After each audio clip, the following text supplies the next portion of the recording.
Harry Potter has been analyzed to death. Like, YouTube has squeezed this franchise harder than a niffler in Gringotts. You might be asking yourself, what could possibly be new at this point? And why am I willingly watching another person talk about a series I could probably recite in my sleep? If you're like me, you grew up in the midnight release trenches, standing in line at bookstores in your pajamas, speed reading under the covers with a flashlight, running those movie marathons where you promise you'll stop after Prisoner of Azkaban, and suddenly it's 3 a.m. and you're crying during Always. In that version of your brain, Dumbledore is locked in as the safe option. The twinkly-eyed grandpa. The one adult in the wizarding world who actually knows what he's doing. But what if that was never true? What if HBO, of all things, is about to rip that comfort blanket away? In case you've forgotten, the movies kind of sanded Dumbledore down into eccentric school dad, with occasional bursts of shouting about goblets of fire.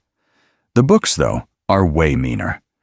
They give you this slow, creeping feeling that the kind old headmaster might actually be the guy quietly arranging the chessboard while everyone else is the chess pieces. And not like the fun wizard chess pieces. The ones that get smashed. Here's the uncomfortable part HBO can't really dodge. Long-form TV doesn't get to hide behind 2-hour runtimes and a John Williams score. If they stick to canon, they have to show us Godric's Hollow, Ariana's trauma, Percival rotting in Azkaban, Kendra dead on the floor, teenage Albus falling in love with a pretty blonde war criminal and sketching out plans to rule Muggles for the greater good. I mean, come on, that's not quirky mentor energy. That's future cult leader trying to rebrand. And it doesn't stop with his edgy teen phase. This is the same man who grows up, becomes the moral center of the entire society, and still decides to raise a boy specifically to die at the right narrative moment. He withholds information from literally everyone, weaponizes Snape's guilt, lets kids face monsters every year, and calls it strategy. You don't have to take my word for it. The text literally has him describe Harry as a pig being fattened for slaughter. Imagine HBO lingering on that line instead of cutting away to a joke about sherbet lemons. So here's the core question we're going to poke at for the next couple of hours. What if the new show doesn't try to fix any of that? What if it leans into the manipulative, morally compromised Dumbledore the books keep hinting at, instead of the cozy grandfather the films tried to sell you? What if Rita Skeeter and Aberforth weren't just bitter, they were kind of right? To get there, we're going to treat Dumbledore like his own iceberg. We'll start with the familiar movie version at the surface, then move layer by layer into the buried, contradictory, sometimes straight-up awful lore that could completely rewrite how you see him when those HBO opening credits roll. So here's what we're actually going to do with this HBO Dumbledore thing, because you might be asking yourself, is this really a 2-hour video about one old man in a bathrobe? Yes it is. But it's not just me yelling Dumbledore bad for 120 minutes while you slowly regret your life choices.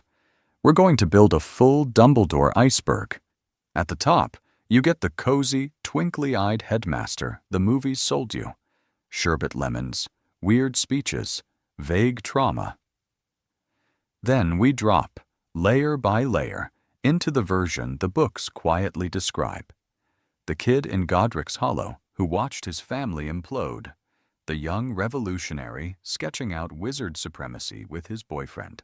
The general who later treats a traumatized orphan as strategic livestock. Structurally, this is going to feel more like a guided tour than a rant. We'll start with early life.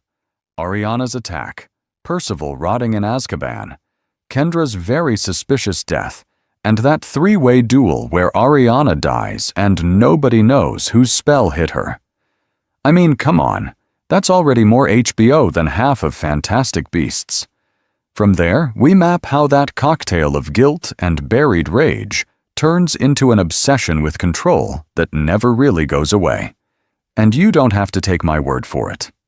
I'm bringing receipts, buried canon quotes, weirdly specific Rita Skeeter lines, Aberforth's little rage monologue in The Hog's Head, that King's Cross limbo conversation where Dumbledore basically admits he loved power more than people for a while. We're going to dig into obscure lore, like the actual wording of the Blood Pact with Grindelwald and the "for the greater good" letters, and then ask the ethical questions the films could dodge by cutting the scene entirely. At the same time, this isn't just a book report. It's a character study and a speculative storyboard. I want to walk you through how HBO could actually stage this stuff.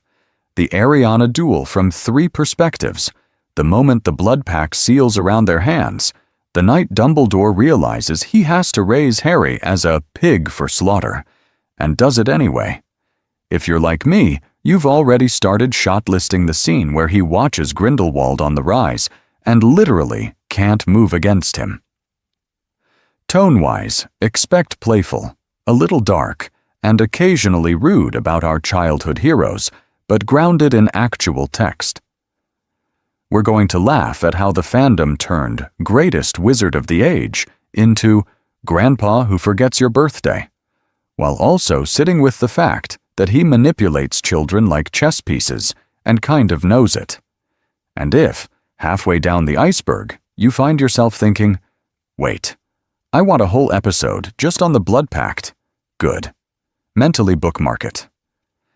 Because if this works, HBO Dumbledore is just part 1. We can keep going, deeper into him or sideways into other characters who are way messier than the movies ever had time to admit. And to do that without this turning into a 12-hour character dissertation, we're going to weaponize the most cursed format the internet ever gave us. The iceberg video. Now, if you somehow made it to 2026 without seeing an iceberg meme, I don't know where you've been. But don't worry, you're not about to fail a fandom exam. This is pretty much the simplest chart in the world. Picture a giant iceberg. The little bit sticking out of the water is the stuff everybody knows, and the deeper you go under the surface, the stranger, darker, and more uncomfortable it gets. At the top for Dumbledore, you've got movie-level trivia. Lemon drops. Did you put your name in the Goblet of Fire, Harry? The twinkly eyes, the phoenix, the whole kindly grandpa with a war record vibe. That's the version where he's wise, a bit eccentric, and sure, maybe kind of manipulative in a chess master, not war criminal way. Then we drop a level, and with every level we go down, the Dumbledore in your head is going to lose like 1 point of moral HP. Top layer, he's sitting at a solid 10 out of 10, shining halo, full health bar. By the time we're talking about raising Harry as a pig for slaughter, yeah, you might be asking yourself why the health bar is flashing red and making that low HP warning noise. Each layer of this iceberg is going to have multiple entries, specific moments, quotes, and decisions that show a different facet of his slow moral slide. One level might focus on his early years in Godric's Hollow, where Ariana's trauma and Percival rotting in Azkaban start turning gifted prodigy into control freak with a savior complex. Another level might camp out in the Grindelwald era, with blood pacts, wizard supremacy plans, and that whole "for the greater good" manifesto that sounds a lot less cute when you remember it included ruling muggles. If you're like me, you've probably had that experience where you reread a line, like him calmly explaining to Snape that Harry has to die, and your brain just sort of blue screens. So the iceberg structure lets us stack those moments. We start at, Dumbledore is kind of manipulative, and keep stepping down until we hit, oh, he might actually be the most dangerous person in the entire series. Not because he throws killing curses, but because everyone keeps trusting him anyway. And I mean, come on. HBO is perfectly set up to mirror that. Early seasons can live near the surface, with the public myth, the chocolate frog card, the Order's beloved leader. As we descend, we peel back to Rita Skeeter's biography, Aberforth calling him out, the King's Cross limbo scene, where even he admits how badly he messed up. Every time the show goes darker, we drop another iceberg tier, and Dumbledore's moral HP ticks down again. You don't have to take my word for it. By the time we hit the bottom layer, I'm going to ask you straight up what number you'd put on his health bar. But before we start deleting points, we need to map out the actual levels we're diving through. So let's start at the top of the iceberg, where everything still feels safe and cozy and merchandisable. This is level 1, the lie we all kind of agreed to. The movie Dumbledore, who lives rent-free in your brain, is not a war criminal or a failed revolutionary. He's your magical grandpa with tenure. You know this guy. Twinkly eyes, half-moon spectacles, slightly chaotic robes that say, "I forgot what laundry is," but in a whimsical way. He loves sherbet lemons, he makes weird little jokes at the feast, and he's that archetypal mentor who drops cryptic one-liners that somehow always add up to, "Be brave and kind, and you'll be fine." If you're like me, your default mental image is him calmly clapping in the Great Hall while everything around him is on fire emotionally. In case you've forgotten how hard the movies sold that vibe, go back to the Mirror of Erised scene in Philosopher's Stone. Harry's just discovered this cursed Pinterest board of his deepest longing, and Dumbledore wanders in like he's been waiting in the shadows for a dramatic entrance. He explains the mirror, talks about people wasting away in front of it, and then drops that gentle, "It does not do to dwell on dreams and forget to live." That's not strategy talk. That's bedtime story wisdom. You walk away feeling like he tucked both you and Harry in. Then you get. The happiness can be found, even in the darkest of times, if one only remembers to turn on the light speech in Prisoner of Azkaban. Is that line actually in the books? No. Do we collectively misremember it as Rowling's thesis statement anyway? Absolutely. The camera frames him like a preacher of hope, candles glowing, students rapt.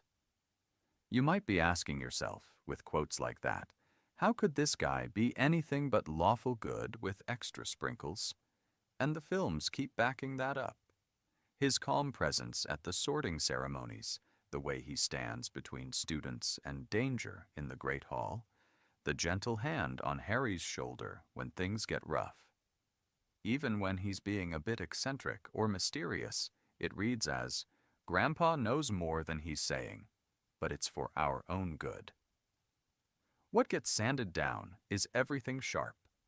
The book version who coldly tells Harry he was raised to die. That's mostly a soft, tearful confession in a white limbo spa.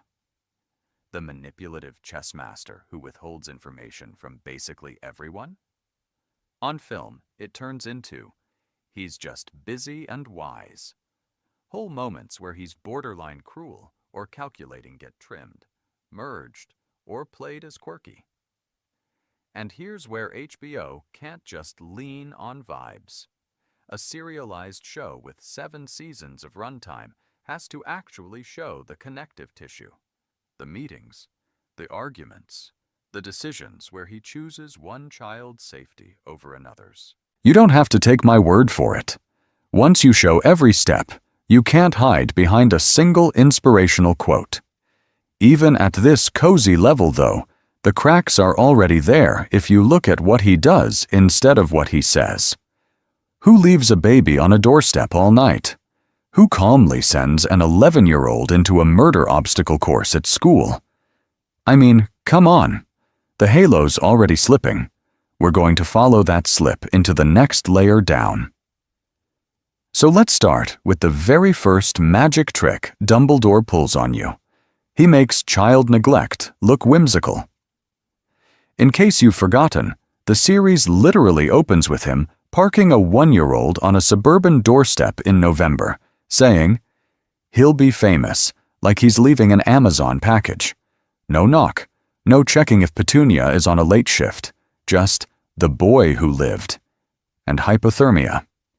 Later, when we finally get the full Dursley horror show, Dumbledore reframes it as noble suffering. The blood protection, the necessary hardship, all that "you have known pain and thus are kind" stuff. You might be asking yourself, is that deep wisdom or a very fancy way of saying, "Yeah, I knew they were abusive. Anyway, moving on." Because ethically, that's a choice. And that's our first red flag. He lies by story. He tells Harry a curated version of his own childhood. Your aunt and uncle have given you a home, not, "I knowingly left you with people who hate your existence because it fit my long-term strategy." HBO could make this land hard. Imagine a quiet scene of Dumbledore in Privet Drive's shadows, actually watching Vernon scream at toddler Harry, then cutting to him years later in the hospital wing, gently insisting it was all for the best. Same words, different visuals, and suddenly the twinkle looks a lot more like damage control. Once you see that, you start noticing the pattern. The prophecy?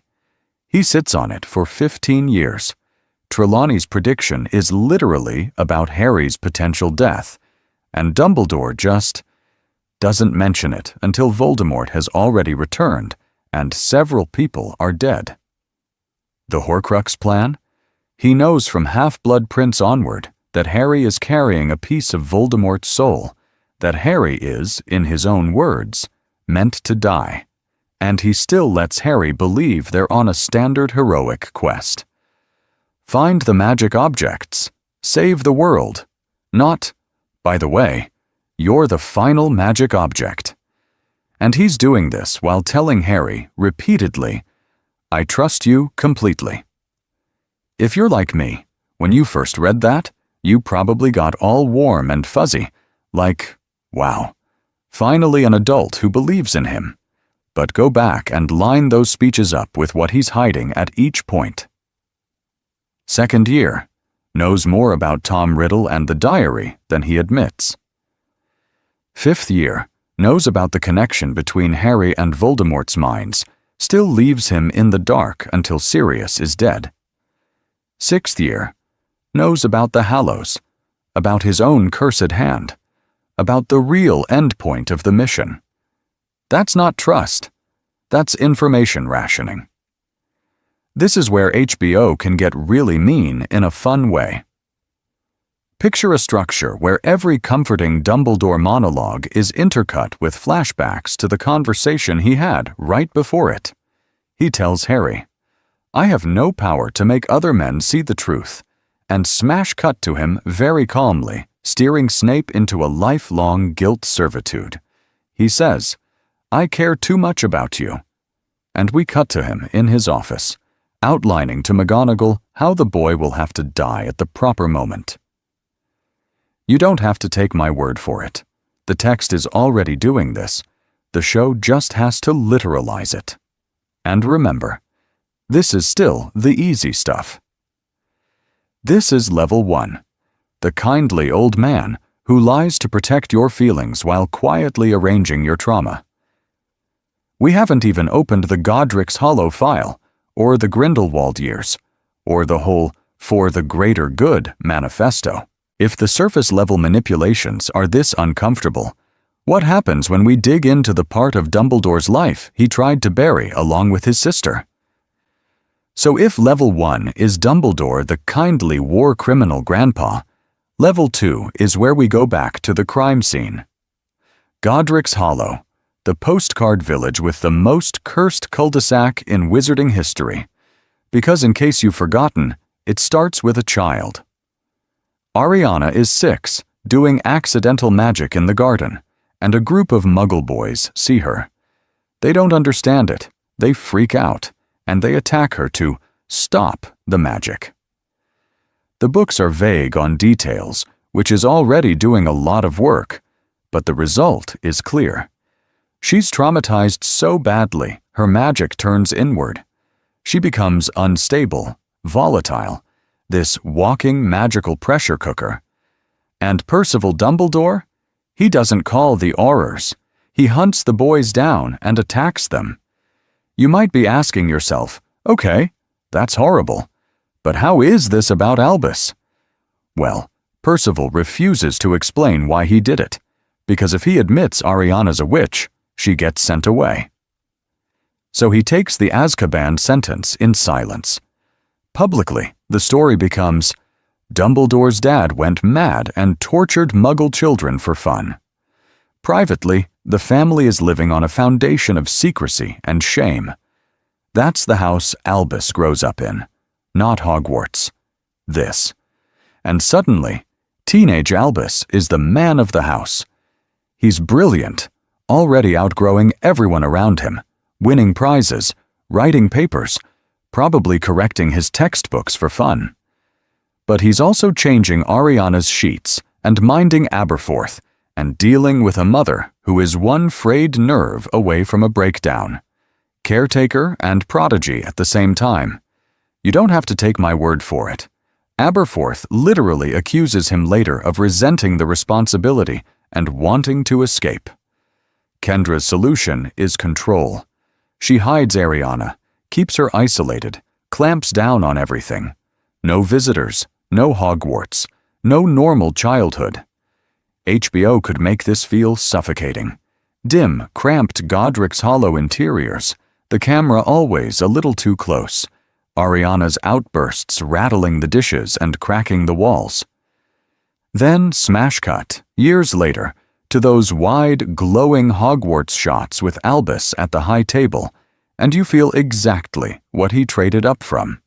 And then Kendra dies in a magical accident, probably triggered by one of Ariana's episodes. Now Albus is what? 17? Top of his class, ready to travel the world, and suddenly he's stuck, full-time nurse in a house that already feels like a tomb. Of course he's simmering. Of course he's ripe for a charming blonde revolutionary to show up and say, hey, what if we remake the world? If you're like me, you can see the wiring here.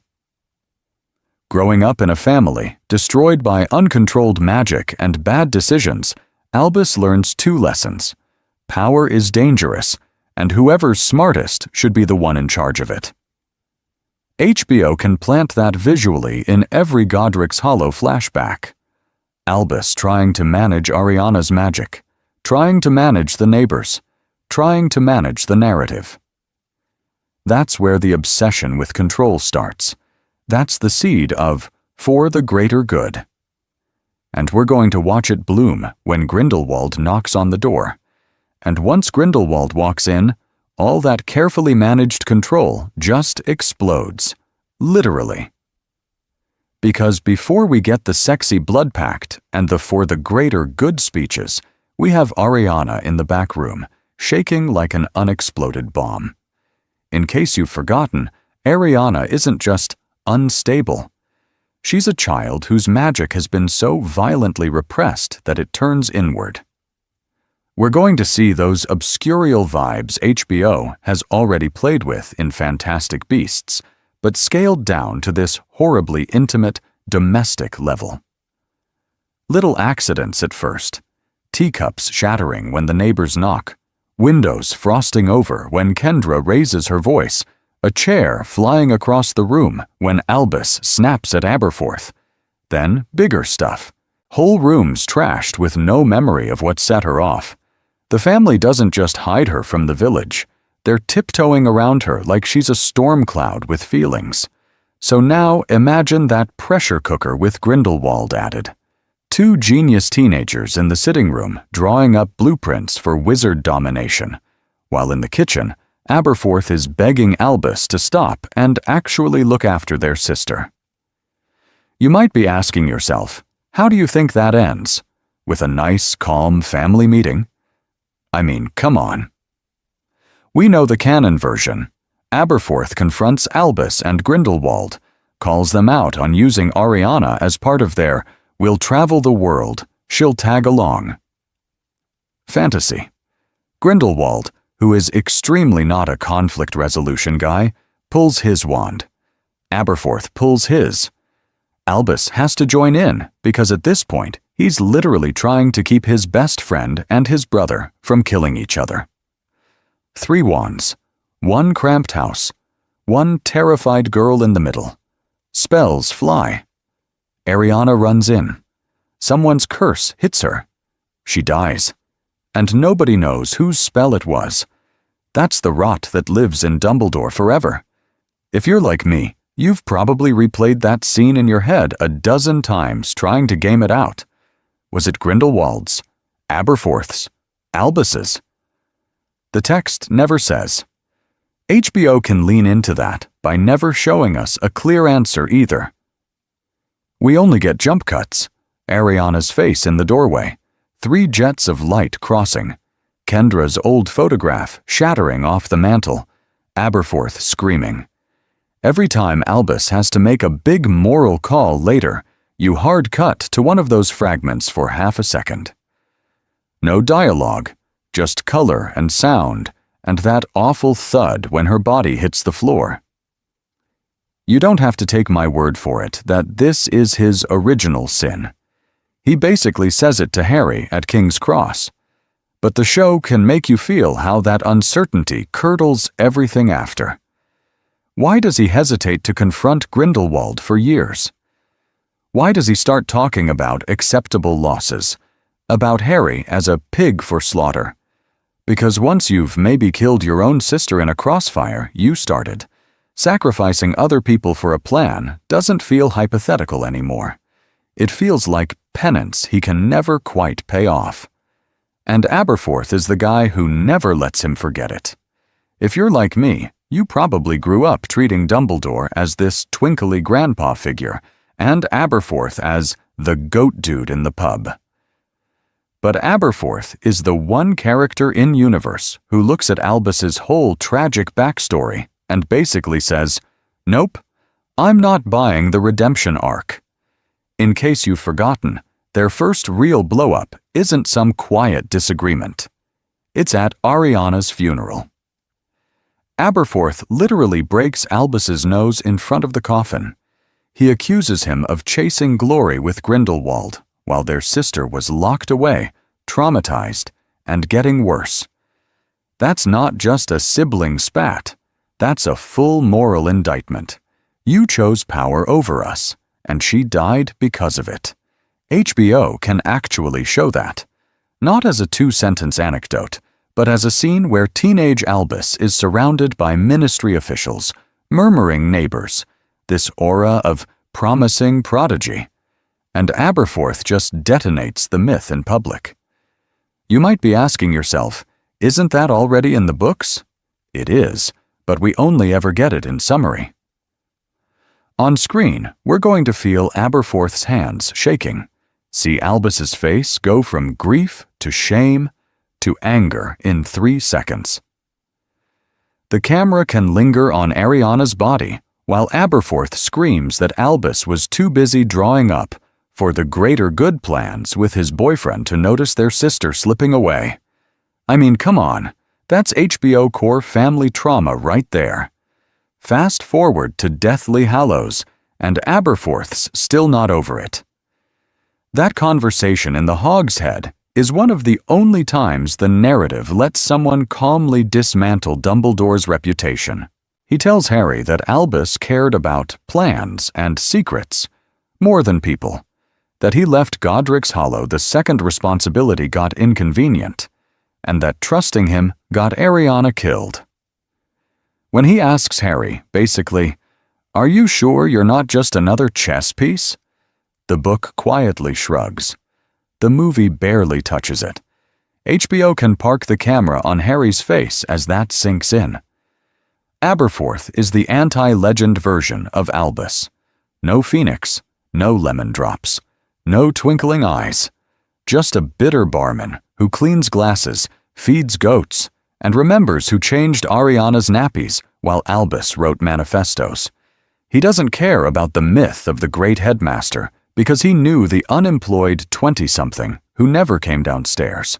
So imagine older Aberforth reacting in real time to Rita Skeeter's book. He's in the hogshead, regulars passing around the life and lies, reading about Grindelwald, Godric's Hollow, the Blood Pact. Does he laugh? Does he get furious that she's right for the wrong reasons? We're going to watch him slam the book shut, mutter that she still left out the worst parts, and then drop some new, awful detail HBO invents from canon gaps. And if the show really leans into his viewpoint, are you completely sure you'll still side with the beloved headmaster over the grumpy barman? Once we see what Albus does next, so when Aberforth throws that accusation at him, HBO gets to answer it with a face. With a summer. With a boy on a broomstick landing in Godric's Hollow, like a meteor made of charm and bad ideas. Enter Gellert Grindelwald. He's not some cackling villain yet. He's the transfer student from hell. Brilliant, expelled from Durmstrang for experiments, speaking 5 languages, casually name-dropping obscure spells like it's small talk, and most importantly, for Albus, he represents an exit door, an escape route from feeding goats and watching Ariana and pretending he doesn't resent every second of it. If you're like me, you probably read that chapter in Deathly Hallows and went, oh, this is gay. HBO doesn't have to keep it as subtext. They can let the camera linger when Gellert leans over Albus's shoulder, 2 heads bent over a map of the world, their hands almost touching as they circle London, Paris, New York, and say, very calmly, we could fix them. You might be asking yourself, fix who exactly? And that's the point. It starts as fixing injustice, fixing secrecy, fixing the way muggles hurt people like Ariana. The romance isn't just hearts and flowers, it's ideological. It's late-night walks where Gellert talks about the greater good, like it's poetry, about wizards guiding muggles, about how power is wasted if you never use it. Albus, who has spent his whole life being the responsible one, finally gets to be the visionary. He's not dragged down by family. He's lifted up by someone who says, you deserve more. That's intoxicating. That's how you get from, we should protect people like Ariana, to, we should rule them all with 3 legendary artifacts. And HBO can slow burn that radicalization. 1 episode that plays like a summer romance, flying over fields, laughing in the graveyard, sketching the Deathly Hallows symbol in the dust. It's pretty much Call Me by Your Name, if the peach scene ended with a manifesto about magical fascism. Only gradually does the score go off, the camera start catching the way Gellert's eyes light up when he talks about necessary sacrifice. You don't have to take my word for it. The slogan is canon, for the greater good. That's the moral fig leaf they write over everything. Pattern interrupt for you. Albus Dumbledore, the guy who later lectures Harry about love, once sat at a desk co-authoring plans for worldwide wizard supremacy. This isn't a silly teenage phase where he dyed his hair and listened to weird music. It's detailed notes on how to use the Hallows to disarm governments. It's, we'll control them, but gently. It's, some people will get hurt, but think of the future. And HBO can make you watch him believe it. Watch him smile when Gellert says the quiet part out loud and not flinch. Because before we ever get to Ariana on the floor and the duel that breaks the blood pact, we need to sit in the horror of the fact that Dumbledore didn't just get dragged along. He helped write the blueprint. And that's where the blood pact slithers in.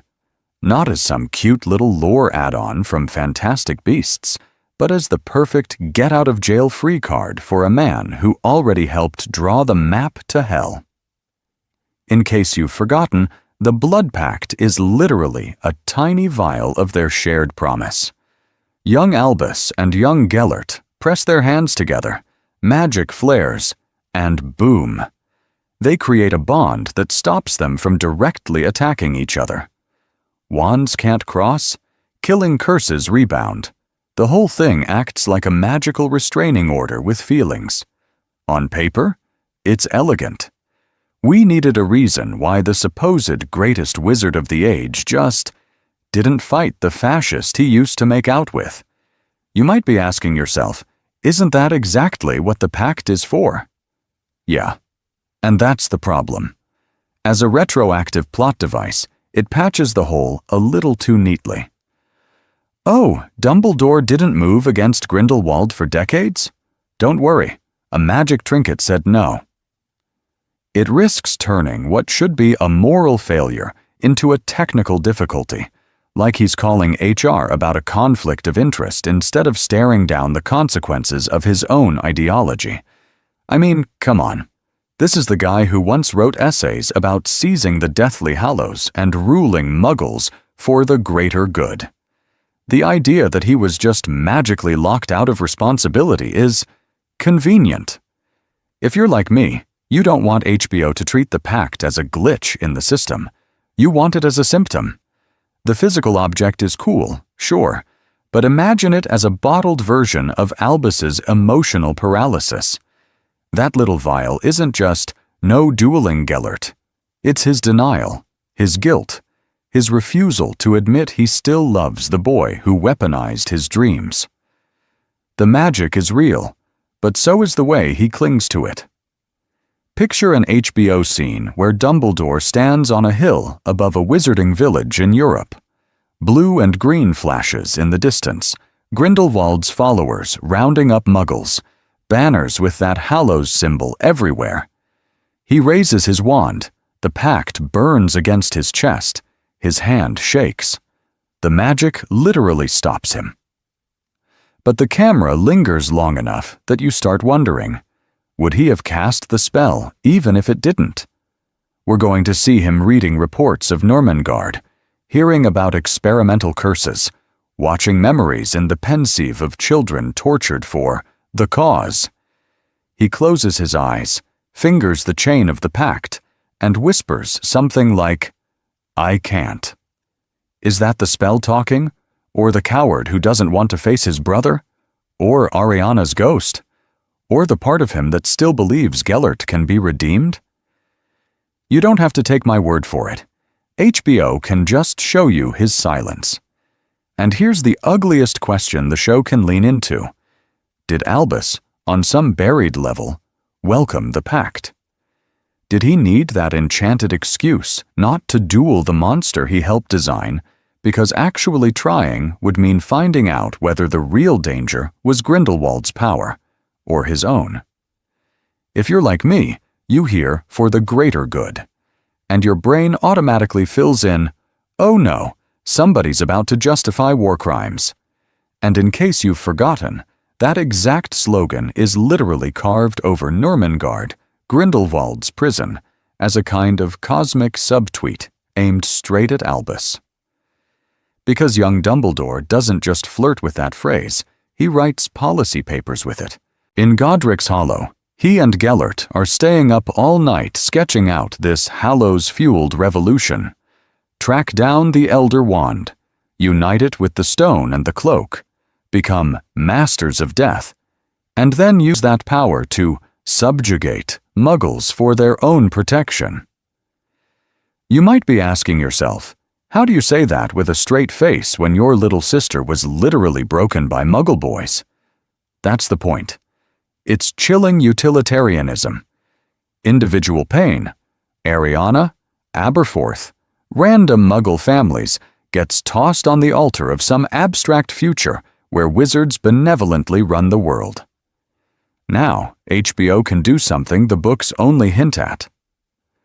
We're going to see Albus, quill in hand, calmly explaining that a few crushed eggs are worth the omelet of wizard supremacy. Then, smash cut decades later to the same man in that cozy office, calmly explaining to Snape that Harry has to die. Different war, same math. because that greater good logic never really leaves him. It just gets a new target. Look at his choices. He leaves Harry with the Dursleys, fully aware it's going to be miserable, because blood wards are strategically useful. He withholds the prophecy for years, lets a traumatized kid wander into danger over and over, and treats Snape like a cursed asset he can cash out at the right moment. The well-being of actual people. Harry. Snape. The students he keeps in a castle with an active murder basilisk one year and a Death Eater faculty member the next, keeps getting sacrificed to the long-term plan to beat Voldemort. And HBO can parallel that visually in a really nasty way. Young Albus, eyes bright, telling Grindelwald that Muggles won't understand the burden of power, that they might have to suffer for the greater good. Old Albus, eyes tired, telling the Order they have to use children as bait, that Harry has to go back to the abusive relatives, that the kids need to be allowed into the Department of Mysteries or the Forbidden Forest because prophecy and destiny and timing. So is he actually reformed? Or did he just redirect the same mindset onto a more acceptable enemy? I mean, come on. The guy goes from rule the Muggles to save them to raise the chosen one to die at the right moment. That's not a personality transplant. That's a PR adjustment. King's Cross Dumbledore admits he loved power for the power's sake, but he never really says he stopped playing chess. He just claims the board changed. And you don't have to take my word for it. The purest, ugliest version of that philosophy is coming up, the moment we find out Dumbledore has been fattening Harry up like a pig for slaughter, and he's weirdly calm about it. And that pig for slaughter line? That's not a one-off. That's the endgame of a pattern that starts way earlier, in the supposedly cozy school years where candles float and children almost die every June. If you're like me, when you first read Philosopher's Stone, you probably thought, okay, fun mystery, spooky dog, quirky headmaster, standard wizard school stuff. But go back with the chessboard in mind. Dumbledore knows Voldemort is after the stone. He responds by storing it in a school full of 11-year-olds and protecting it with obstacles specifically tailored to the exact kids he just watched on the first week of term. You might be asking yourself, is that security or is that enrichment activity for future Chosen One 101? In an HBO version, we're going to cut between Harry, Ron, and Hermione freaking out over Devil's Snare and flying keys, and Dumbledore in his office with McGonagall, quietly laying out the odds. McGonagall's furious, saying, "They're children, Albus." He just stares at the chessboard, literally, and says something like, "Children grow. Wars do not wait." That's the moment you realize he didn't just allow this. He kind of needed it to happen. Chamber of Secrets is the same energy, but dialed up. A basilisk is loose. Students are getting petrified. The school is on the verge of closing. And what does Dumbledore do? He gives Harry one vaguely encouraging speech about help will always be given at Hogwarts, then lets a 12-year-old follow the voices in his head into an underground death maze. In case you've forgotten, the adult plan is basically hope the traumatized orphan with the Parseltongue brain connection figures it out before someone actually dies. Imagine the show cutting from Harry and Ron facing Aragog in the forest to a secret order meeting in Hogsmeade. Snape is arguing that Potter is being used as bait. McGonagall is demanding the school be evacuated, and Dumbledore calmly insists they must understand what Tom Riddle left behind. Suddenly, his twinkly weirdness stops being charming and starts looking like cover for strategic negligence. Then Goblet of Fire blows the doors off. A mysterious fourth champion, blatant sabotage, a cursed trophy portkey, and Dumbledore does not cancel the tournament. He does not lock down the grounds. He lets it play out because the pattern is useful. Harry in danger, Voldemort reaching, more information revealed. I mean, come on. At a certain point, you stop calling it bad luck and start calling it curriculum design. And every time, the loop is the same. Minimal intervention during the lethal part, maximal praise afterward. You showed bravery, loyalty, resourcefulness.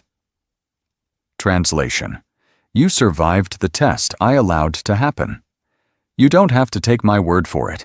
HBO can literalize this by cross-cutting the Gryffindor celebration in the common room with Dumbledore and Snape, dissecting what they just learned about Harry's connection to Voldemort. Because once you see that version, you start asking the real question. Is Hogwarts under Dumbledore actually a school? Or is it a long, slow training camp for the next war? And if that's true, what does that make every kid who ever walked through those doors? We haven't even hit the part where he starts planning his own death. And once you start seeing Hogwarts as a training camp, you hit year 1 and go, oh no. Because in case you've forgotten, the very first big mystery ends with what is basically a lethal escape room built under a school. Let's just walk through the Philosopher's Stone protections. You've got a 3-headed dog that responds to music, a massive devil's snare that hates fire and light, a room full of flying keys where you just have to grab the odd one out, and then life-sized wizard chess where losing means getting physically smashed. I mean, come on. That's not an horror gauntlet. That's a gifted and talented program for 11-year-olds with unresolved trauma. You might be asking yourself, okay, but isn't that just kids' book logic? And yeah, on one level, sure. But you don't have to take my word for it. Even in universe, it's weird. Almost every obstacle maps perfectly to the trio's very specific starter kit. Hermione's plant knowledge and bluebell flames, Harry's flying skills, Ron's chess obsession that the movies basically speedrun past. It's like the castle looked at their skill tree and auto-generated a boss dungeon. That's where the fan theory kicks in, that Dumbledore either designed or at least curated this whole thing as a test. Not a test of the teachers. A test of Harry and whoever gravitated toward him. If you're like me, you start picturing HBO, cutting between the kids creeping down trapdoors and staff room conversations where McGonagall is like, Albus, why is the dog on the 3rd floor again? And he just smiles that twinkly, dead behind the eyes smile. This is where the show could get nasty in a really fun way. Give us Sprout quietly asking, we are putting Devil's Snare in a school, yes? Flitwick wondering why the key charm is solvable by anyone with a broom. Maybe even Snape, of all people, pointing out that his logic puzzle is the only one that's actually designed to keep children from proceeding. And Dumbledore waves them off with something like, they're safer here than out there, which sounds noble until you remember, here currently includes a murder corridor. And then, crucial detail. When everything's about to go down, Dumbledore conveniently leaves the castle. Again.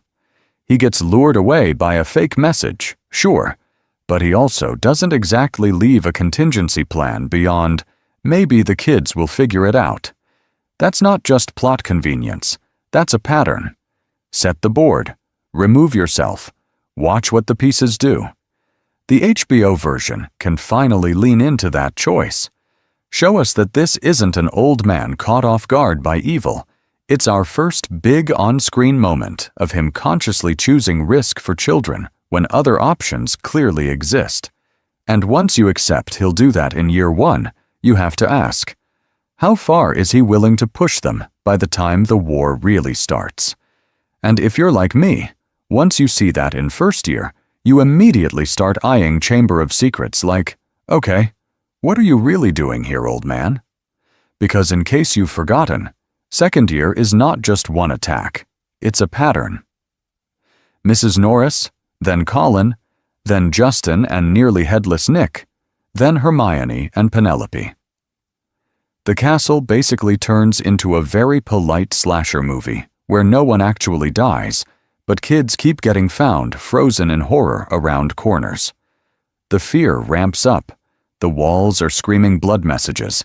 Filch is losing his mind. And what does Dumbledore do? He keeps the school open. You might be asking yourself, isn't that just, we can't give in to fear, leadership? And sure, that's the in-universe PR line. But look at the vibes. Students are literally being hunted by an unknown monster tied to a 50-year-old unsolved case that he personally lived through. And his response is essentially, extra security, don't wander off, carry on. That's not just courage. That's a man running a controlled experiment. Listen to his big comforting line to Harry. Help will always be given at Hogwarts to those who ask for it. Sounds nice, right? Now hear it again, knowing a basilisk is roaming the plumbing. It's incredibly passive.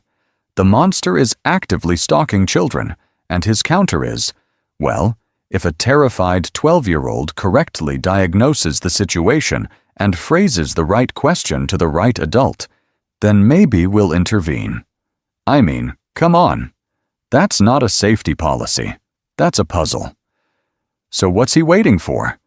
You don't have to take my word for it, but the pattern kind of screams that he's trying to learn something. Maybe he wants the heir to overplay their hand so he can finally match the present attacks to Tom Riddle's old diary confession. Maybe he needs more data on the basilisk itself to confirm that this is the same creature from his youth and not some copycat horror. Or, darkest reading, he's watching for proof that Voldemort's influence can literally possess and weaponize children without a body. That's not just stop the monster. That's study the Dark Lord's legacy in real time. And this is where HBO can go wild. Picture a boardroom-style scene with the Hogwarts governors, or a bunch of furious parents in the Great Hall. Howlers exploding over the staff table, parchment raining down, someone shouting, "My daughter's been petrified, Albus. Shut it down." Dumbledore stands there, calm, almost gentle, walking them through why Hogwarts is still the safest place, why sending kids home scatters them, makes them easier targets, why they're closer than ever to catching whoever is behind this. His rhetoric would be flawless.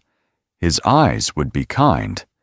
And you, sitting at home, know he's also buying himself more time with the basilisk in the walls. So the question HBO has to answer is, in that moment, is he protecting the students? Or protecting his one perfect laboratory to dissect Voldemort's shadow without the war officially starting again? And speaking of Dumbledore treating Hogwarts like his personal research terrarium, we're going to walk straight into maybe his most insane administrative decision, signing off on the Triwizard Tournament. In case you've forgotten, this is not a fun school field day. The Triwizard Tournament has a documented body count. Historically, students died. Repeatedly. That's why it was shut down for centuries. So when the Ministry and a couple of other schools show up like, what if we bring back the Lethal Magic Olympics, but with more branding? Dumbledore doesn't say, absolutely not, children live here. He says, great idea, park the dragon over there. You might be asking yourself, okay, but isn't it supposed to be safer now? They have age lines, they have rules, they have judges. Sure, but if you're like me, you read that chapter and go, this is still a murder tournament happening inside a castle full of 11-year-olds who can barely do Wingardium Leviosa. The history is clear. This thing kills kids. He invites it in anyway. Then Harry's name comes out of the goblet. This is the moment a normal headmaster calls an emergency stop. The goblet is clearly compromised. A 14-year-old is illegally entered. and Dumbledore already knows Death Eaters are slithering back into circulation. But instead of saying, "The system's broken, we're canceling," he goes straight to, "Magical binding contract. Guess you have to compete." I mean, come on. This is the wizarding world. They invent new laws every 5 minutes. We've seen time turners, unbreakable vows, memory charms. You're telling me nobody in that room even tries the sentence. The contract is void because the entry was fraudulent. And remember, he already suspects Voldemort's followers are active.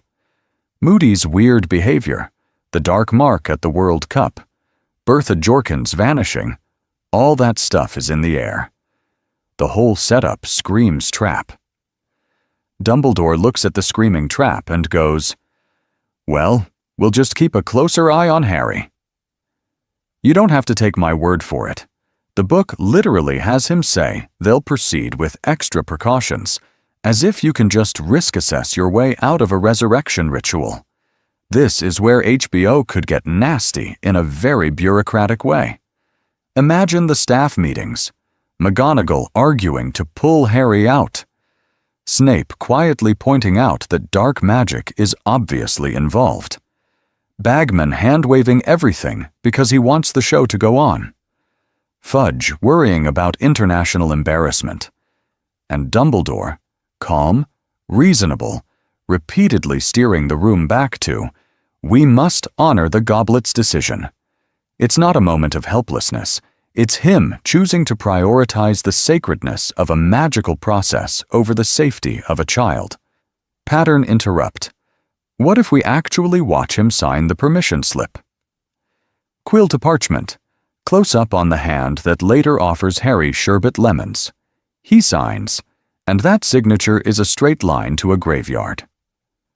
Because that choice doesn't just bruise Harry a bit, it leads directly to Cedric's death and Voldemort's full return, outcomes Dumbledore is smart enough to know are on the table the second he realizes someone rigged the goblet. And once you see that, you can't unsee how often he'll make that same kind of gamble again.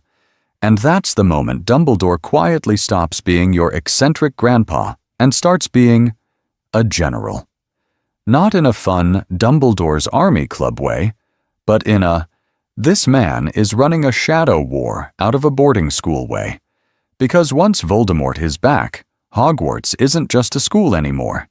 It's a fortress, a recruitment center, and, if you're like me and you overthink this stuff, basically his personal command bunker with better catering. The wider wizarding world is on fire.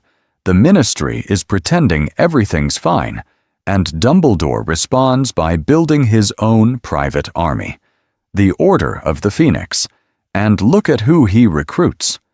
You might be asking yourself, why this particular collection of walking trauma cases? Snape, who's drowning in guilt over Lily. Lupin, the werewolf no one will hire. Sirius, the ex-con who just escaped a literal soul-sucking prison. These are not people with options. These are people who owe him, or think they do, and Dumbledore is very good at letting them keep thinking that. Snape gets redemption, but only as long as he spies, endangers himself, and agrees to kill Dumbledore on command. Lupin gets purpose, as long as he goes undercover among werewolves and risks becoming the monster everyone already assumes he is. Sirius gets a cause, but he's basically on house arrest in his own childhood home, sent out only when it's strategically useful. That's not just mentorship. That's asset management. Now, generals keep secrets. Dumbledore keeps secrets like it's a competitive sport. He withholds the prophecy from the Order, doesn't tell them about the Horcruxes, doesn't even explain why Harry's occlumency lessons suddenly matter so much. In case you've forgotten, half the Order spends an entire book running guard duty while having no idea what the actual win condition of the war is. This is where HBO could get really spicy. Picture Grimmauld Place lit by candles and that horrible black family wallpaper, a war room table covered in moving maps and little enchanted figures. Moody, Kingsley, Tonks, McGonagall, all arguing tactics. Someone asks, point blank, why Harry isn't told more, or why Snape is trusted, or what the endgame even is. Dumbledore listens, fingers steepled, then calmly overrules them with that soft, disappointed tone that makes you feel like you just kicked a puppy. And the messed up part? He's usually right. That's what makes it work. You don't have to take my word for it. We watch his plans pay off. The Department of Mysteries fiasco still advances the prophecy. The slow drip of information still shapes Harry into exactly what Dumbledore needs, because Harry is not the only weapon Dumbledore wields.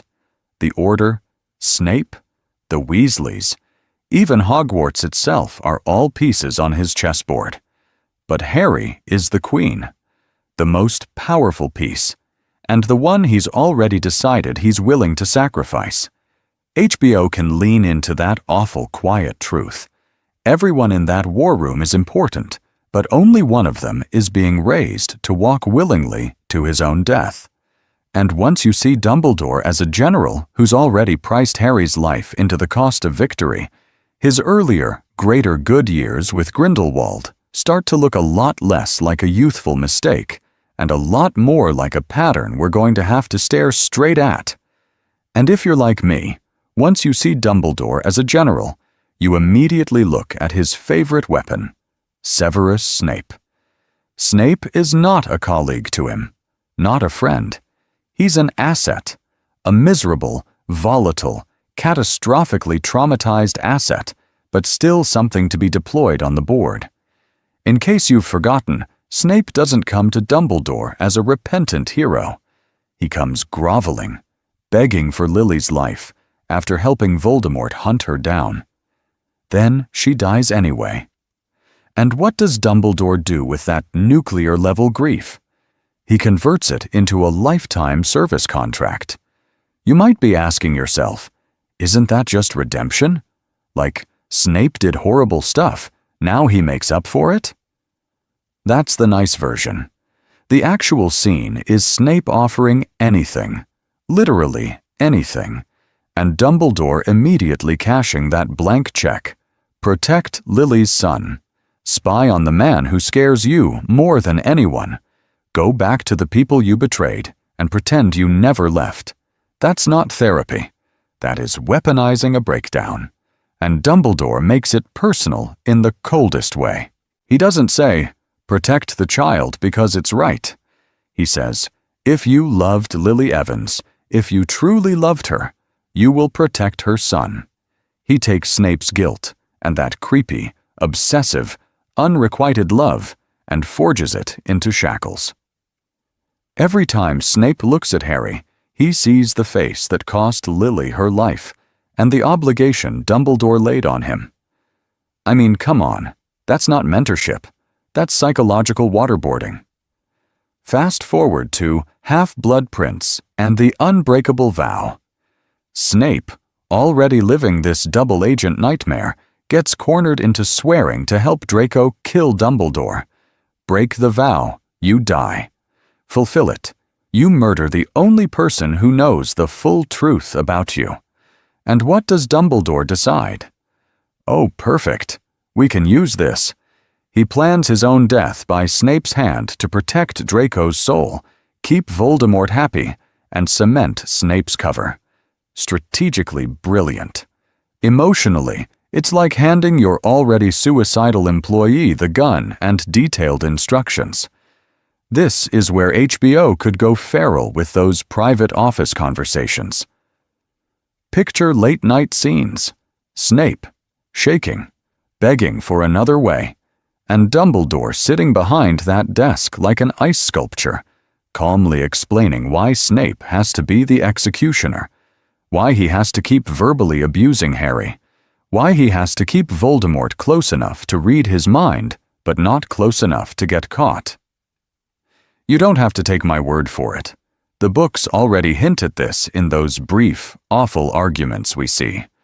The show can just stay in the room longer.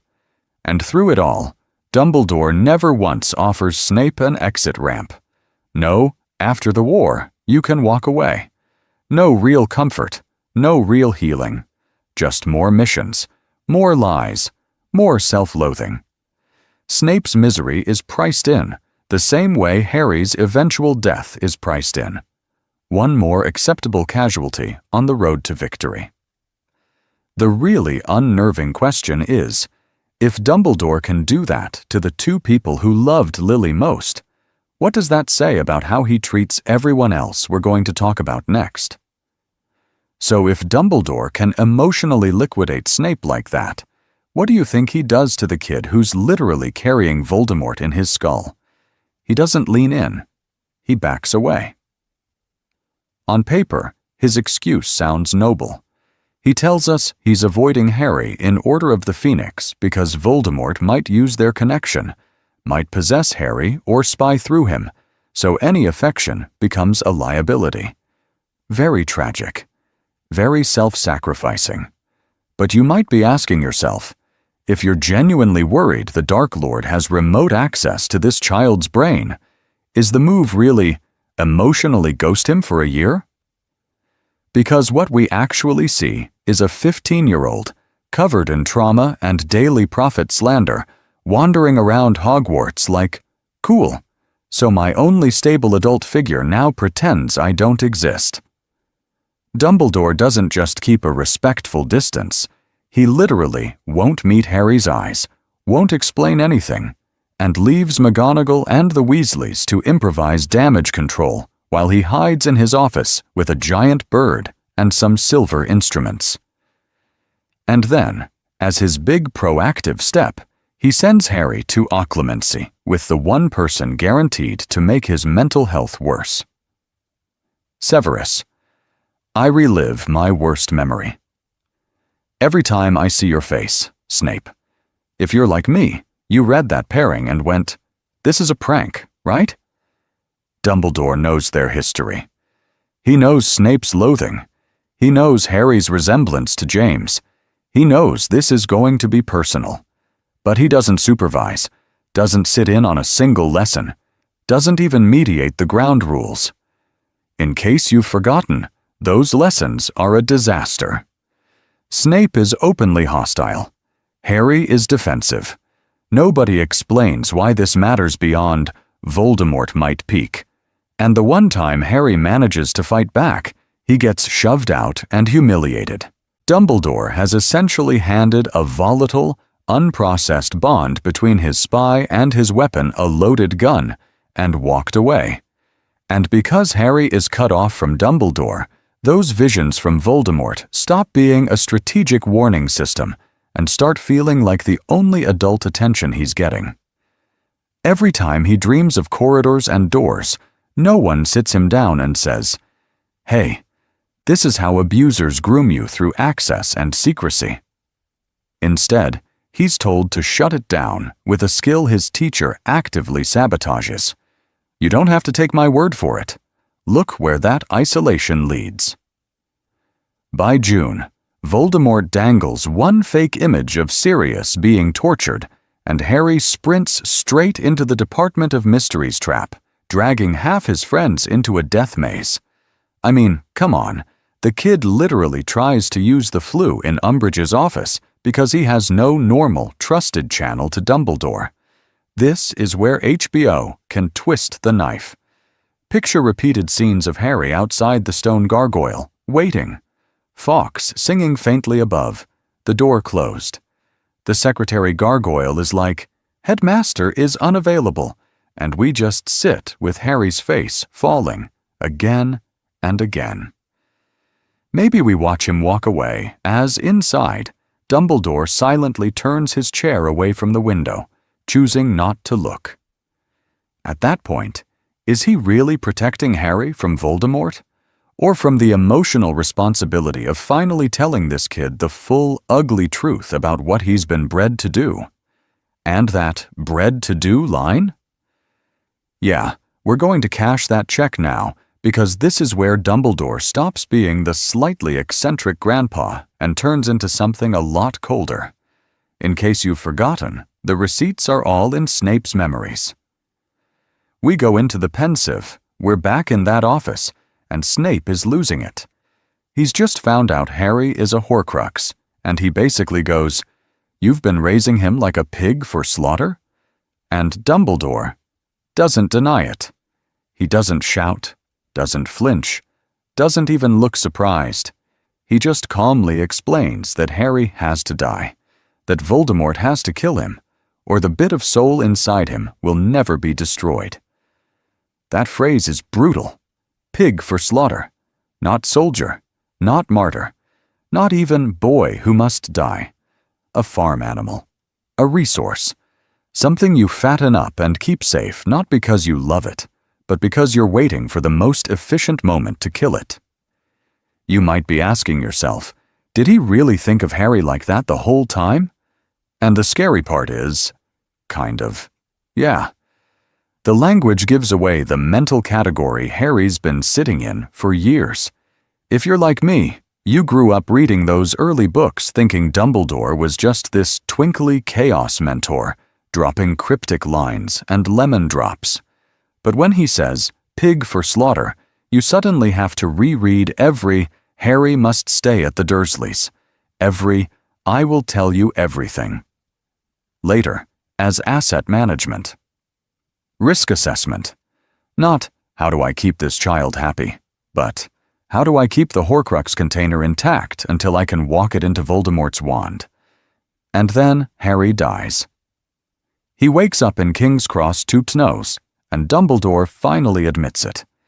He kept Harry alive only until he could die at the right moment. He knew how cruel it was. He literally says he cared more for Harry than for anyone, and still sent him to his death because the plan demanded it. That's not an oopsie. That's premeditated long-term grooming of a child to accept his own execution. Now imagine HBO staging this, tight close-up on Snape's face when he says, "pig for slaughter," eyes shaking, voice cracked. Cut to Dumbledore in profile, the firelight behind him, just still.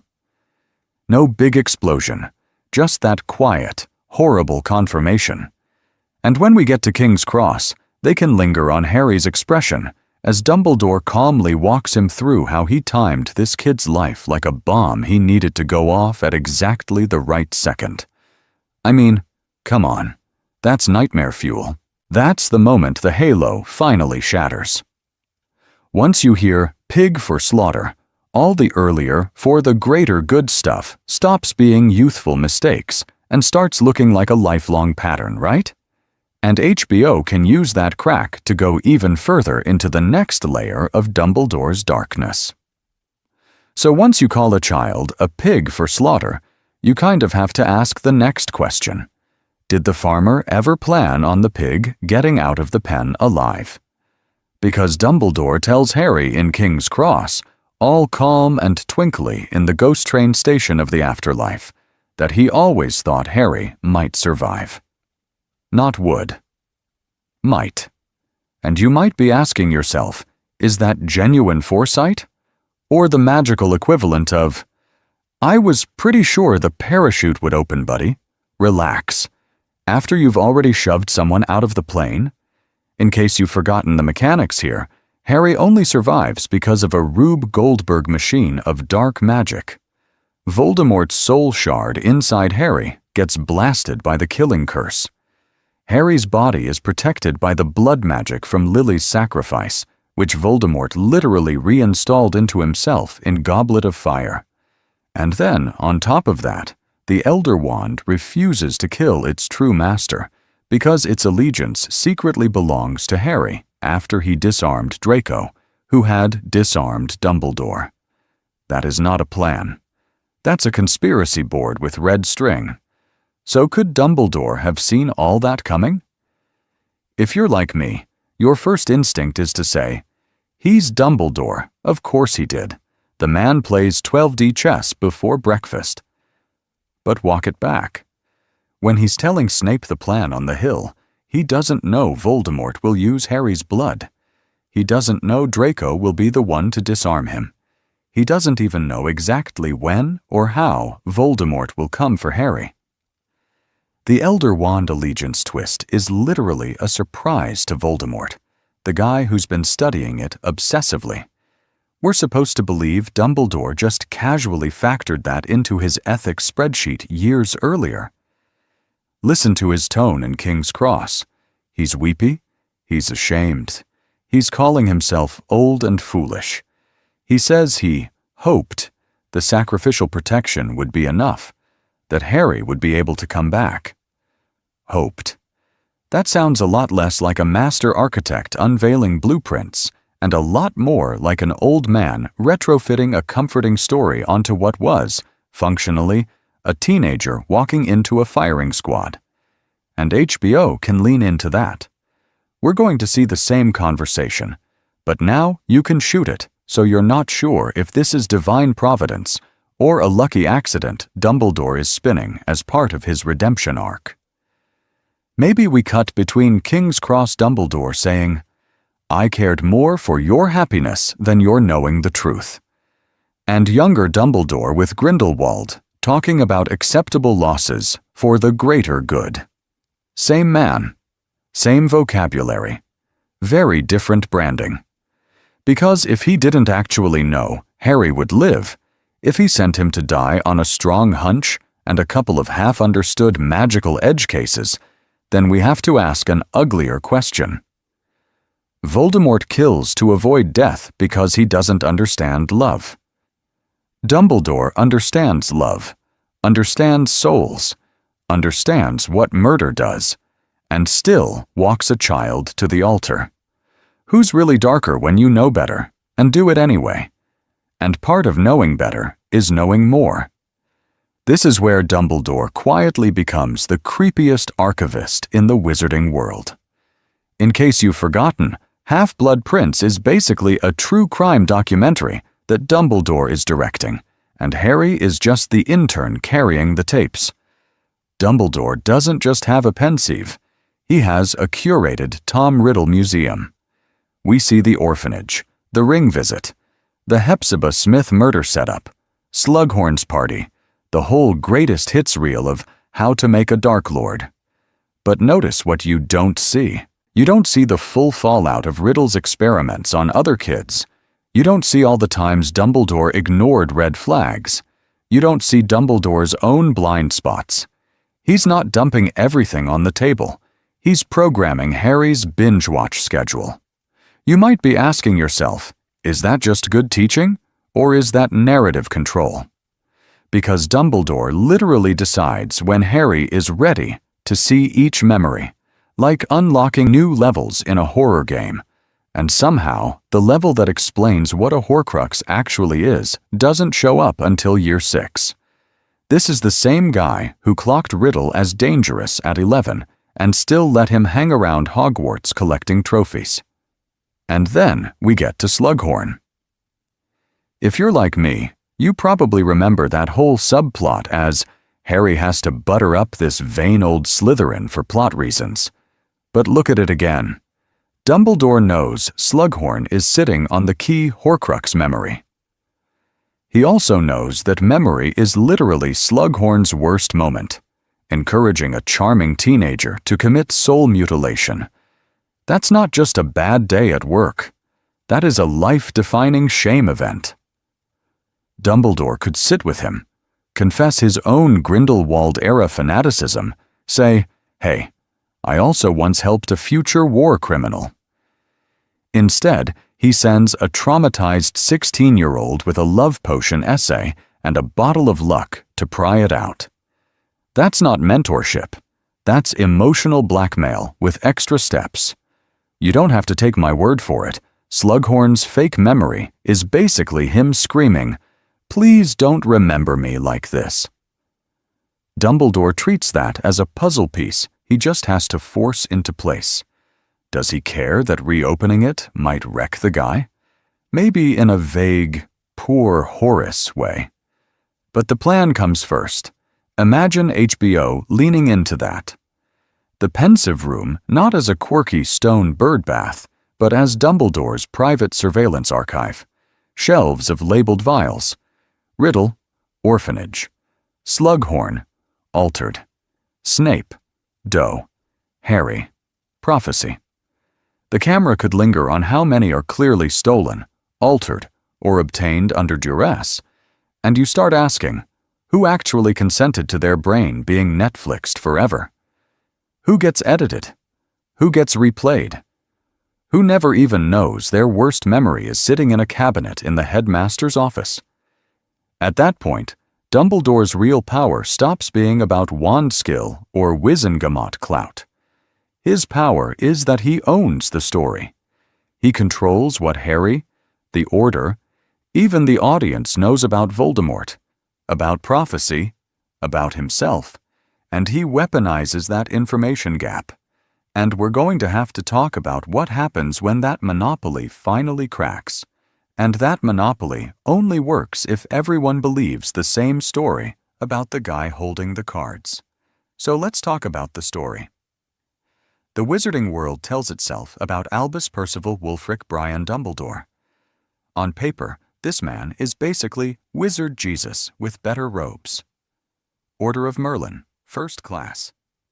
Defeater of Gellert Grindelwald. Chief Warlock of the Wizengamot, Supreme Mugwump, beloved headmaster of Hogwarts, discoverer of the 12 uses of dragon's blood, inventor of the idea that twinkly eyes count as a personality. In case you've forgotten, his chocolate frog card literally calls him the greatest wizard of modern times. Kids collect his face like Pokemon. Fudge drags him out as a human security blanket. Even Voldemort is like, yeah, not him, thanks. But peel back the cardstock and the headlines, and the picture gets ugly fast. If you're like me, you might be asking yourself how that same man also has a teenage romance with Grindelwald that doubles as a fascist startup, a dead sister whose death he might have caused, and a whole for the greater good phase that looks suspiciously like early Death Eater fanfic. This is the guy who writes manifestos about wizard domination, makes a blood pact with his boyfriend so he literally can't fight him later, and then spends decades pretending he just needed time to be sure. And it doesn't stop with the youthful mistakes. The public saint is the same private strategist who raises Harry as, in his own words, a pig for slaughter. He withholds the full prophecy, hides Hallow's lore, drip-feeds Snape just enough information to keep him on the hook, and lets a child walk into the forest to die because it fits the long-term plan. You don't have to take my word for it. The King's Cross limbo scene is basically Dumbledore doing a soft TED Talk about how he absolutely did all of that and feels very complicated about it. Thank you for asking. Here's the key thing.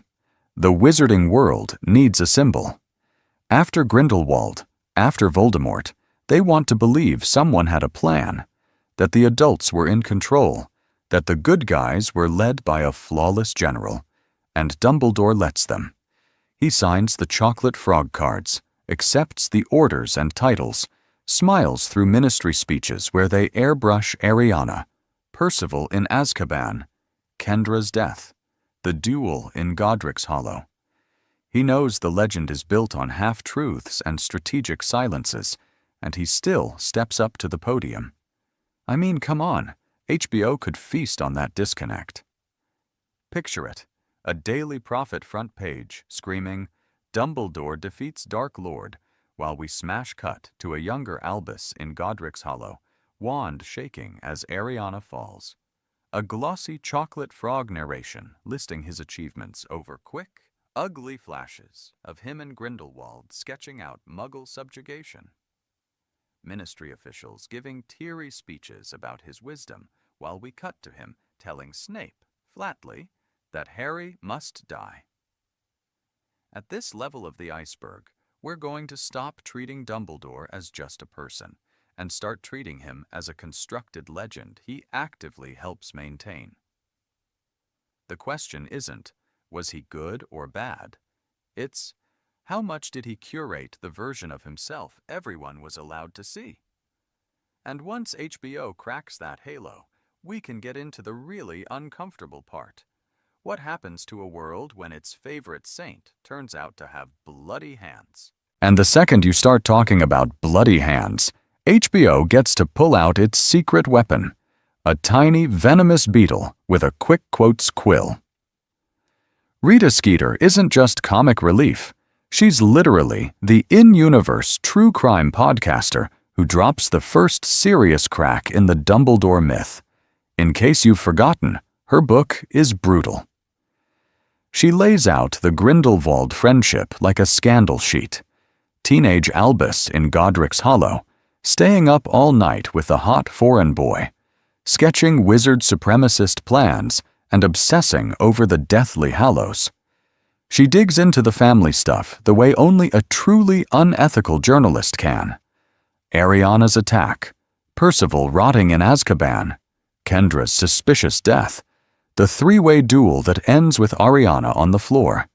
And then she twists the knife with the big accusation that Dumbledore wasn't a selfless saint at all, but an ambitious politician who preached restraint only after his own for the greater good phase blew up in his face. You might be asking yourself, okay, but it's Rita. How seriously are we supposed to take this? And that's exactly where HBO can make it hurt. Because, yeah, she's biased, she's sensational, she's gleefully awful. But the nasty secret of Deathly Hallows is that a lot of her core facts are either true or uncomfortably close. He really did dream of wizard rule. He really did delay confronting Grindelwald for years. He really did leave a trail of damage in his own family and never talk about it. So imagine an entire episode built around the book's release. We're going to cut between Rita doing a dramatic reading on some trashy WWN talk show and hard, quiet flashbacks of what actually happened. She purrs about young Albus, intoxicated by power, and we slam to him and Grindelwald laughing over a parchment covered in Hallows symbols. She hints Ariana was dangerous, and we see her terrified, magic exploding in a cramped kitchen. Rita frames the duel as a lurid whodunit, while HBO shows you three boys screaming, spells ricocheting, and one small body falling without us ever hearing which curse hit her.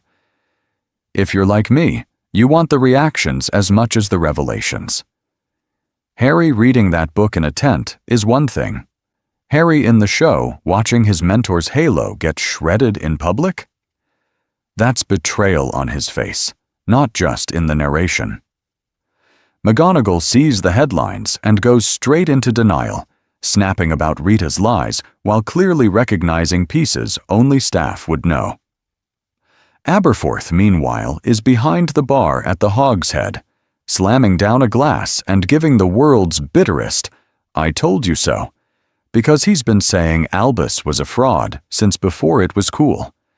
And the sick joke is that Rita, of all people, might be the one who finally forces everyone to see Dumbledore in full. The visionary, the coward, the manipulator, the grieving brother. I mean, come on. When your moral awakening is delivered by a tabloid ghoul in magenta nails, what does that say about the man you trusted? And if this is what the book cracks open, wait until the series starts showing you the stuff Rita never even found. And just when you're like, okay, Rita was bad enough, the story hands you Aberforth with the emotional sledgehammer and says, actually, let's cross-examine the witness who knew him best. In case you've forgotten, this is the guy who literally watched the Dumbledore family implode and then had to mop up the pieces in the Hogshead for the next 50 years. Aberforth's whole pitch to Harry is brutal in its simplicity. Albus cared more about ideas than people. Not just once.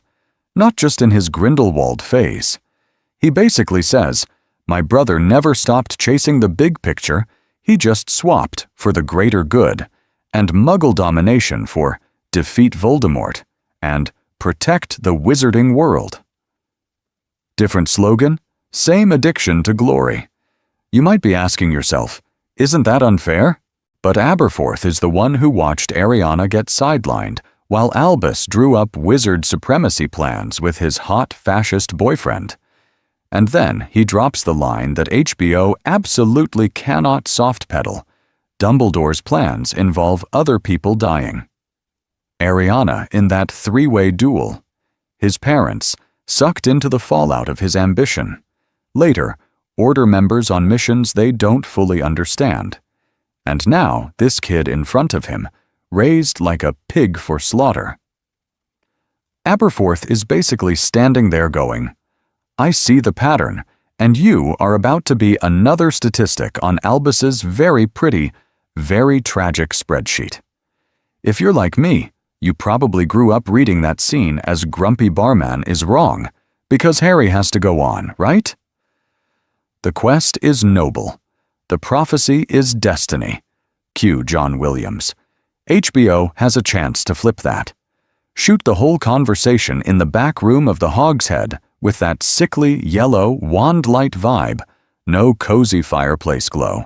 No swelling music to tell you who's morally correct. Just long, uncomfortable takes where the camera stays on Harry's face as Aberforth says, He's got a bit of a history of using people, my brother. And you watch the hero realize he might be one more chess piece. Pattern interrupt for a second. Imagine if they don't cut away when Aberforth talks about Ariana. No quick flash montage, no tasteful blur. Just him describing her screaming, losing control. His father in Azkaban, Kendra dead, and the camera refusing to let you escape while he basically accuses Albus of loving the idea of saving the world more than the actual girl in the next room. That's the point where his plain-spoken, unsentimental view slices straight through the magical mythology. No greatest wizard of the age, no chocolate frog cards, just a bartender who has cleaned blood off these floorboards saying, I don't care how many titles he failed us. You don't have to take my word for it. You just watch Harry's faith wobble in real time. And that's why Aberforth could quietly become the emotional anchor of the whole series. Every time the show is tempted to romanticize Dumbledore's 4D chess, you cut back to the brother who saw the cost. Once you have that in your head, the next time Albus smiles sadly and says, Harry, you must understand. You're going to hear Aberforth in the background asking, Or what? Another kid dies for your plan? And that's the problem, right? Once you let Aberforth's voice in, you can't unhear it when Dumbledore starts talking about love and sacrifice like it's just house rules. Because if you're like me, the first time you hit the King's Cross chapter, you probably went, Oh cool, wise ghost Dumbledore time. And then he immediately drops one of the darkest self-owns in the series. He tells Harry, flat out, that after Ariana's death, he avoided ambition, that he had been offered the ministry repeatedly and turned it down because he had learned he was not to be trusted with power. That is not normal, kindly grandpa dialogue. That is a man who knows he is dangerous. You might be asking yourself, dangerous how, exactly? The books quietly answer, love, or at least Dumbledore's specific weaponized version of it. When he fell for Grindelwald, he didn't just get a crush, he signed on to an ideology. They literally sit in Godric's Hollow drawing up plans to dominate Muggles for the greater good, hunting Deathly Hallows like it's their joint Pinterest board for fascism. His love for Grindelwald is fused with his hunger for power, and it ends with his sister dead in a three-way duel he helped start. After that, every deep attachment is radioactive. He knows what happens when he really cares about someone. He excuses anything. He looks away. He becomes the guy writing manifestos about benevolent rule. So what does he do? He doesn't stop loving people. He just starts putting glass between himself and everyone else. Teacher instead of father. General instead of friend. Enter Harry. Dumbledore's love for Harry is complicated in the most uncomfortable ways. Part of it is absolutely genuine affection. You don't sit by a kid's hospital bed all night and read his letters if you don't care. But part of it is projection. Harry is the new greater good project, the second chance where Dumbledore can say, "This time I'll steer the gifted boy with a dark connection the right way." And part of it is self-redemption through sacrifice. If Harry walks calmly to his death, eyes open, then maybe Ariana's chaotic, meaningless death wasn't the final word on Dumbledore's life. I mean, come on, HBO is going to feast on this. Imagine visual parallels cutting between teenage Albus and Grindelwald bent over their plans, and older Albus and Harry in that same office, bent over the prophecy. Same framing, same warm lighting, same soft smile on Dumbledore's face, but we know now that smile means, "I am about to use you." You don't have to take my word for it. Just picture them cross-cutting the blood-packed scene with the moment Dumbledore tells Snape, Harry has to die. By the time we're done, you end up with a Dumbledore who preaches that love is the most powerful magic in the world. And he's right. He's just absolutely terrified of what his own love can do when he lets it off the leash. And the really scary question the show can lean into is, what happens when that terror shapes every choice he makes next? And that terror doesn't just live in his head, it ends up in his hand. Because right after the Grindelwald breakup from hell, what does Dumbledore walk away with? The Elder Wand. In case you've forgotten, that's not just a fancy stick. It's the Death Stick, the unbeatable wand, the one wizards have literally murdered each other over for centuries. He defeats Grindelwald in that legendary duel, becomes its master, and suddenly, the guy who already fears his own power is holding the most powerful wand in existence. You might be asking yourself, okay, but why doesn't he just not? Why keep it? And Dumbledore gives the same answer that younger Dumbledore gave about ruling muggles. Better me than someone worse. Better a wise, self-aware, extremely traumatized genius than another Grindelwald. It sounds noble on the surface, right? Responsible even. But if you're like me, you hear better me than them, and your brain goes, oh cool, we're back to for the greater good with extra steps. That's the uncomfortable echo HBO can lean into. Young Albus wanted power so he could reshape the world. Old Albus wants power so he can stop people like his younger self. The justification flips, but the core addiction doesn't. He still can't bring himself to let go of the thing that makes him the best. The greatest wizard. The one everyone else has to orbit around. And I mean, come on, the irony writes itself. This is the man who tells Harry he's afraid of his own power, who claims he deliberately avoided the ministry because he didn't trust himself with that kind of authority. But he's also the guy who's like, anyway, I'll just hang on to the ultimate symbol of magical dominance until I die, for safety. You don't have to take my word for it. The books literally describe him as unbeatable in a duel for decades. That's not just talent. That's the Elder Wand doing its thing. Visually, HBO can turn that into a recurring horror prop. We're going to see the Elder Wand as this constant, quiet presence. Shots where Dumbledore is, kindly, manipulating Harry in his office, and the camera lingers not on his face, but on his fingers drumming along that twisted, bone-like wood. Moments where he decides not to move against Voldemort yet, and the wand is half drawn, then slowly tucked away, like he's sheathing an urge. Imagine flashbacks of the duel with Grindelwald intercut with him years later, signing Hogwarts letters. Same wand, same hand, completely different kind of control. Every morally gray choice? Quick insert of the Elder Wand, catching the light, reminding you that this man could end most fights in a second and is choosing not to, for reasons he's not fully admitting. And that raises the really nasty question the show can end this beat on.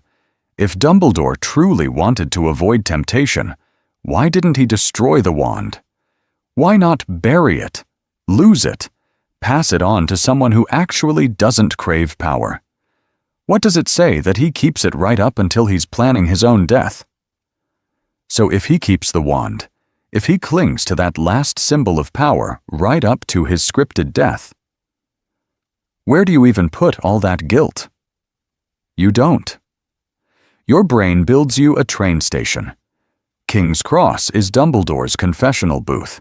It just looks like a place you'd change trains instead of a place you'd unload sins. It's bright, empty, weirdly clean. And in case you've forgotten, it's built out of Harry's memory of the Muggle world, not Dumbledore's. That's important, because it lets him be unusually honest while still staging the whole thing on a set he kind of controls. No ministry, no Rita Skeeter, no Aberforth glaring in the corner. Just a polite old man and the boy he raised for slaughter. You might be asking yourself, isn't this just a sweet goodbye scene? I mean, come on, listen to what he actually admits. He talks about Ariana, about how ambition blinded him, how he cared more about glory with Grindelwald than the broken sister in his own house. He finally says the quiet part out loud. He was unfit to trust with power. That's real responsibility. But then watch the pivot. The duel where Ariana dies. The wand chooses that moment to spin out of control. Her death becomes this tragic, mystical accident, shrouded in uncertainty, instead of, I started a war in my living room and my sister got killed. Same with Grindelwald. He frames it as youthful folly, bad ideology, wrong crowd. Fate tempted him with a beautiful boy and 3 legendary artifacts, and what was he supposed to do? If you're like me, you can hear the subtext, the blood pact, the shared, greater good plans, the fact that he literally helped design a blueprint for wizard domination. He owns the shame, but he keeps nudging the blame toward destiny and dangerous ideas, like the Hallows themselves whispered colonialism into his ear. Then he turns to Harry. He admits he kept him in the dark, that he raised him knowing he'd have to die. That's huge. But even here, he leans on necessity. The prophecy, the Horcrux, the only way story. It's a confession and a closing argument at the same time. And that's exactly how HBO should stage it. Almost like a courtroom drama, where the judge, witness, and defendant are all Dumbledore, and Harry is the one person allowed to cross-examine. You don't have to take my word for it. The text already has Harry pressing him. Why didn't you tell me? Did you care for me? Was I just a weapon? On screen, you can push that way harder. Have Harry circle him. Have the station flicker between pristine white and flashes of Godric's Hollow, Normangard, the cupboard under the stairs. The tension you're watching is brutal. Is this man actually seeking forgiveness, or is he just trying to die, feeling justified? Every time he chokes up, you believe the remorse. Every time he pulls back to, I was only human, and you're the true master of death, you feel the spin. If HBO nails that balance, King's Cross doesn't just wrap up Harry's arc. It becomes the emotional climax of their entire Dumbledore project. The moment the legend finally cross-examines himself, and the halo either cracks or tightens like a noose. And here's where HBO quietly pulls out its real Elder Wand, structure. Because everything I've been talking about only really lands if you have time to live in both Dumbledores at once. The repentant old headmaster, and the kid who literally planned magical apartheid with his boyfriend. The movies never had that time. 2, maybe 2.5 hours, sprinting through a school year, a Quidditch match, a dragon, 11 Horcrux monologues. Credits. You can wedge in one sad Aberforth speech or a Rita Skeeter montage, but you can't keep cutting back to Godric's Hollow every time Dumbledore makes a sketchy choice. An HBO series? Different beast. We're talking multiple seasons, 10-ish hours a year, room for parallel timelines and recurring flashbacks that actually build on each other instead of feeling like random sepia filters. If you're like me, you're already mapping it out in your head. Picture a structure where every season pairs the school year plot with a specific Dumbledore era. Season 1. Harry's first year, intercut with young Albus in Godric's Hollow, dealing with Ariana's trauma, Percival rotting in Azkaban, Kendra's death. Every time present-day Dumbledore sends Harry into another mildly lethal corridor, we flash to teenage Albus realizing he can't control the chaos in his own house. Season 2, Chamber of Secrets, plus the For the Greater Good summer. Harry is following clues about a mysterious diary. Dumbledore is writing actual letters with Grindelwald about ruling Muggles with the Hallows. You might be asking yourself, isn't that a bit on the nose? Yes, that's the point. We're going to tie his old ideology about necessary sacrifice directly to his current willingness to treat a 12-year-old as basilisk bait. And because HBO loves a good cold open, you start episodes not at breakfast in the Great Hall, but in the past, mid-horror. One week, it's the three-way duel where Ariana dies. Spells flying. Someone screams. Cut to black. Smash to Dumbledore in the present, serenely telling first years that help will always be given at Hogwarts. Another week, it's Albus and Grindelwald sketching out their world domination manifesto, hands almost touching over the parchment, then hard cut to the same man calmly telling Harry that power is best avoided. I mean, come on, that's Whiplash in the best way. The magic of doing it this way is that you're constantly recontextualizing him. A line that sounded noble in Episode 2 suddenly plays as damage control in Episode 8, once you've seen the blood pact, the ideology, the bodies. You don't have to take my word for it. TV has been doing this with anti-heroes for years. HBO just gets to apply it to the guy on the chocolate frog card. And we're only scratching the surface here.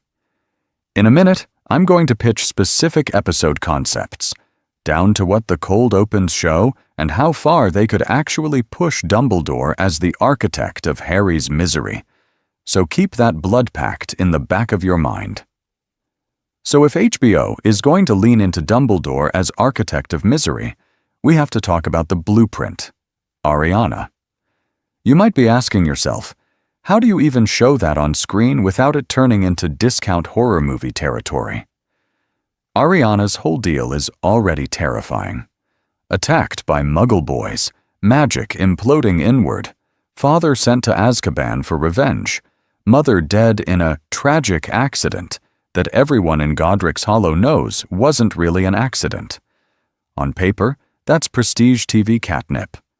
But if you're like me, you do not want an episode that's basically The Conjuring Dumbledore edition. She's not a jump scare. She's a kid who never got to grow up. So instead of going full Exorcist, HBO can play it small and specific. The horror isn't Ariana screaming in Latin and crawling on the ceiling. It's the way the house itself reacts to her emotions. Flickering gas lamps whenever someone raises their voice. A teacup sliding an inch across the table when Kendra says Albus's name. Wallpaper that ripples like it's underwater when Ariana starts to panic. Little stuff that makes you go, okay, she is unbelievably powerful, but we're not invited to ogle that power. Sound design is going to carry half of this. In case you've forgotten, the books describe her as strange and unbalanced, not as a monster. So we hear muffled conversations through her bedroom door, like you're underwater. When she's distressed, Maybe the audio drops out on one side, or the whole mix goes fuzzy while objects in the background twitch. You don't have to take my word for it. The best horror right now is doing this kind of sensory distortion instead of just throwing CGI at you. And then there's the duel. The moment that ruins 3 lives and defines Dumbledore's fear forever. I mean, come on. If they shoot that like a standard wizard fight with cool blue beams, they've missed the point. We should see it primarily from Ariana's perspective. Blurred figures in the sitting room, colored light streaking across our vision because she can't track who's casting what, voices overlapping so you only catch fragments. Albus, Aberforth, Grindelwald. Stop. Maybe she's on the floor, eyes at chair leg level, and the camera never rises above that. Then one spell, one flash, and sudden silence. Not dramatic music, not a slow-mo scream, just the crack of magic, a cut to white, and the sound of someone breathing too fast. When the image comes back, we don't even see the body clearly. Maybe it's just Aberforth's knees buckling, Albus's wand clattering on the hearth, a bit of dust floating in the beam of a still flickering lamp. Here's where it gets really fun, in the emotionally devastating way. We're going to see that scene more than once. Season 1, we get the hazy Ariana POV. Season 2, maybe we see it from Aberforth's angle in the Hogshead, with different lines audible, different spells implied. Season 3, we finally get fragments from Albus's memory, except his version literally doesn't line up, because guilt has edited the tape. By the time we reach old Dumbledore explaining himself to Harry, you've watched the same 10 seconds of Ariana's last day 3 or 4 different ways, and you still don't know whose spell killed her. That uncertainty is the point. It's the wound he can't cauterize. And the way HBO chooses to frame Ariana, monster, victim, or something heartbreakingly in between, is going to tell you exactly how honest they're willing to be about Dumbledore's darkest scar. Because if they flinch here, wait until you see what that means for the next thing they have to show you. So if Ariana is the test, Grindelwald is the final exam. Because once you've shown the wound, you have to show the person who picked at it on purpose and called that love. Early on, HBO can get almost disarmingly soft with him. We're going to need those quiet Godric's Hollow evenings where Grindelwald is just a boy in a borrowed bedroom, candlelight on his face, talking about runes and revolution like it's poetry. He's magnetic without twirling a single mustache. The camera can sit on Albus's eyes a beat too long, let you see that he's not just impressed, he's dazzled. If you're like me, you want the show to make you go, "Oh, I get why he fell for this guy," before you remember what that actually leads to. You might be asking yourself how you make fascism flirty. You do it by starting in philosophy class, not on a battlefield. Let them pace the lane outside the house arguing about the greater good, about whether wizards have a duty to guide muggles, all very abstract, very debate club. Then start tightening the screws. The conversations shift from "should we rule" to "when we rule, which laws change first?" From "hallows are a myth" to "okay, so I take the Elder Wand, you control the cloak, Ariana can be our test case for mastering death." Same words, different temperature. And you don't have to take my word for it. The text literally has them sketching out plans to subjugate muggles. HBO can put those words on a crumpled parchment on Albus's desk, the ink blotched where he hesitated, then kept writing anyway. That's the horror. Not that Grindelwald is evil, but that Albus is in the room, nodding along. The break has to feel like a bomb going off in a teacup. We've spent episodes in that cramped sitting room. Now we watch it become a dueling arena. Aberforth storms in, calls them out on turning Ariana into an experiment, and Grindelwald, cornered, goes straight to violence. The three-way duel is chaos in close-up, flashes of green and red, Ariana's silhouette in the doorway, a spell from somewhere, then silence. HBO should resist the urge to solve the mystery. Let us see 3 wands raised and never track which one fires the fatal shot. I mean, come on, that guilt is Dumbledore's whole character. Pattern interrupt. Cut hard from Ariana's body to a wanted poster. Grindelwald's face, older, sharper, now plastered across Europe. Years have passed. Dumbledore is at Hogwarts in academic drag, giving speeches about tolerance while the radio mutters about Grindelwald's armies in the background. Later seasons can keep cross-cutting like that. A feast in the Great Hall, intercut with a prison camp. Albus smiling at first years while Grindelwald tortures a Muggle leader. The absence between them becomes its own character. By the time we even hear about their legendary duel, it shouldn't feel like a lore footnote. It should feel like the final, awful chapter of a love story that curdled into a world war. Even if HBO keeps it off Harry's main timeline, when those two finally face each other, you want the audience thinking less cool spell battle and more, this is the breakup that almost broke the planet. And once you frame that duel as the breakup that almost broke the planet, you kind of have to ask, where did they learn to wage a world war in the first place? Because if you're like me, you grew up thinking Hogwarts was basically a slightly lethal boarding school with better snacks. But HBO has the perfect opportunity to lean into a much uglier reading. Under Dumbledore, Hogwarts stops being a school and quietly becomes a war machine. Start with all the fun dangers we just accept. Detention in the Forbidden Forest, at night, with a literal murder unicorn situation. Quidditch where first years are allowed to plummet 100 feet in a storm while the teachers clap. Secret moving staircases and hidden tunnels that routinely dump 11-year-olds next to a 3-headed dog. You might be asking yourself, is that just whimsical British health and safety? Or is this what it looks like when you normalize risk for children so that, by the time real battles show up, they're already desensitized? HBO could really twist the knife here with perspective. We're going to know, as viewers, that Dumbledore has already lived through Grindelwald, already watched a teenage ideology get people killed.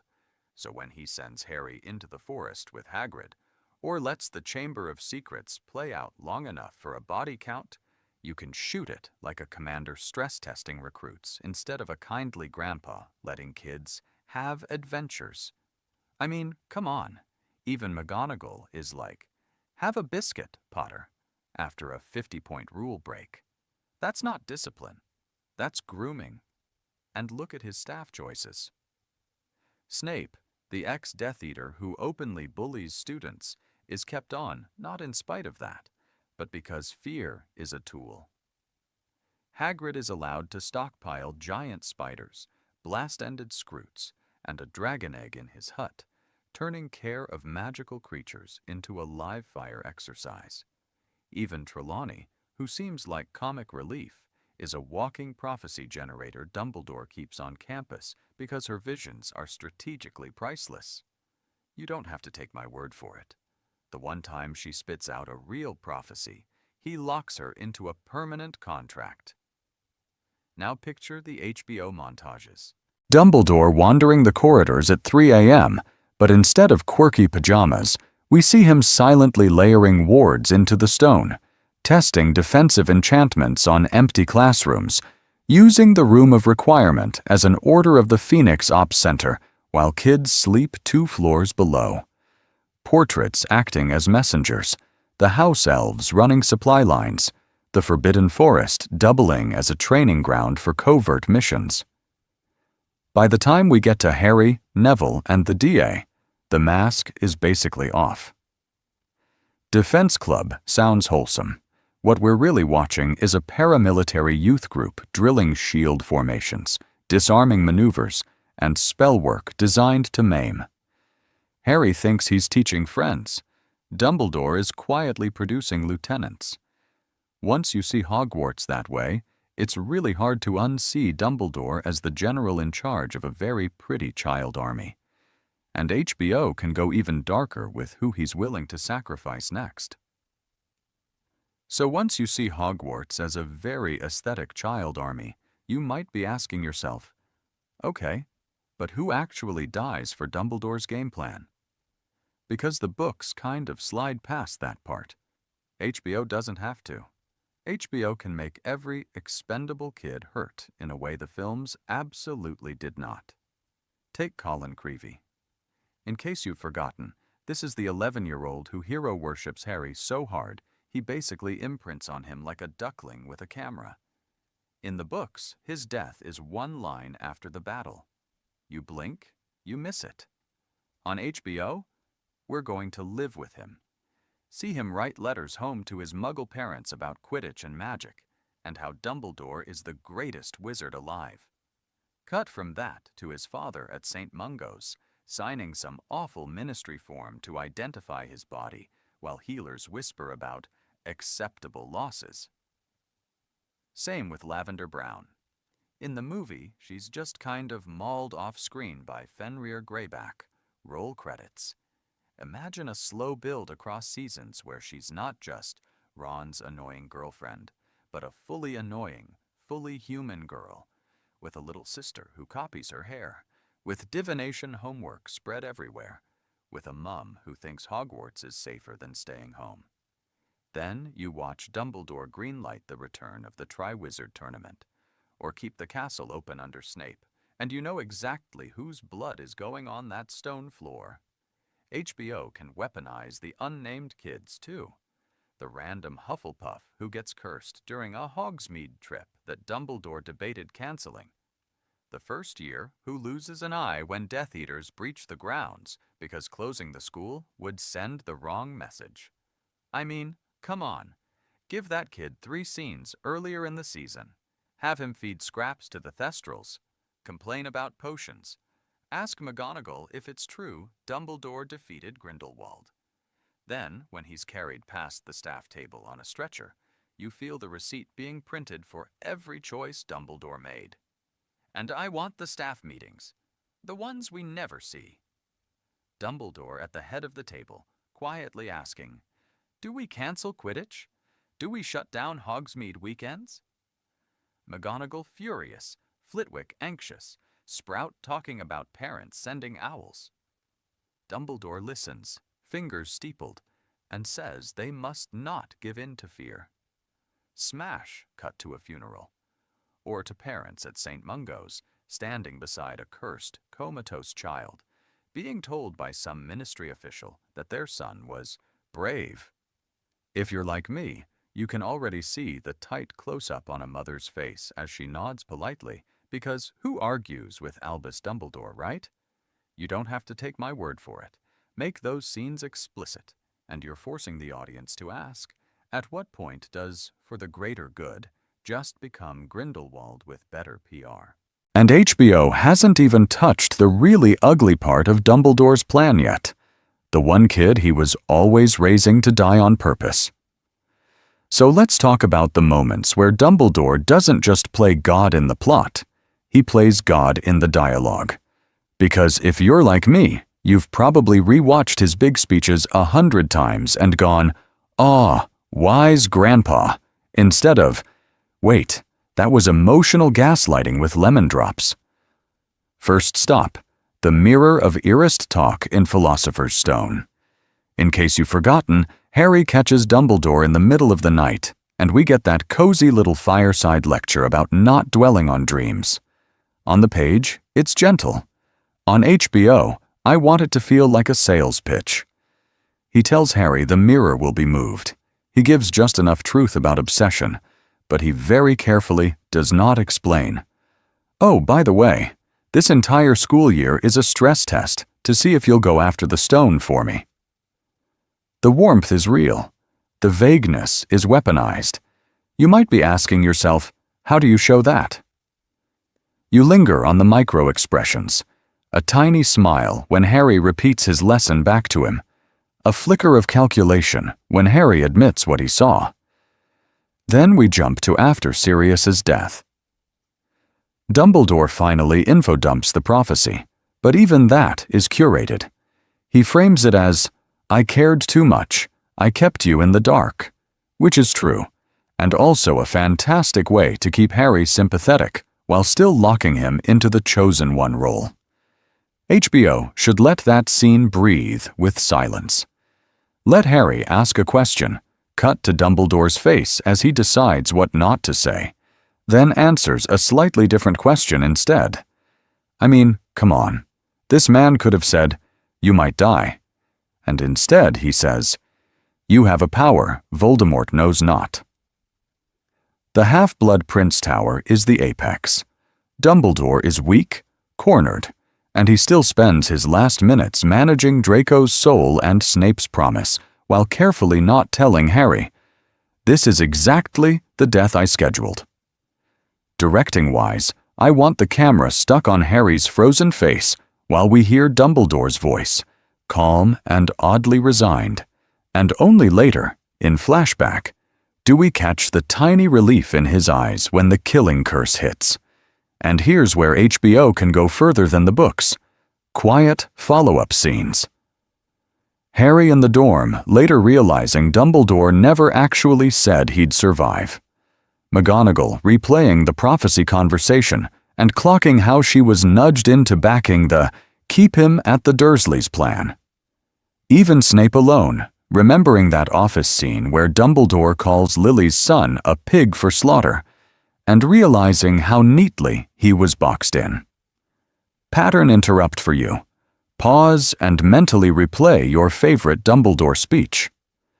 Now ask yourself, what was he getting out of this, and who walked away thinking it was their idea? And in case you've forgotten, we actually get that answer. It's called The Prince's Tale, and it is one of the wildest tonal whiplashes in the series if you stop treating it like a sad violin montage. So, quick refresher. We go from dead Snape on the floor to Harry cracking open his brain like a pensive piñata. We see little Severus in the playground, already coded as this lonely, sharp-edged kid who only really lights up around Lily. We watch him lose her to Gryffindor, to James, to everything he's not.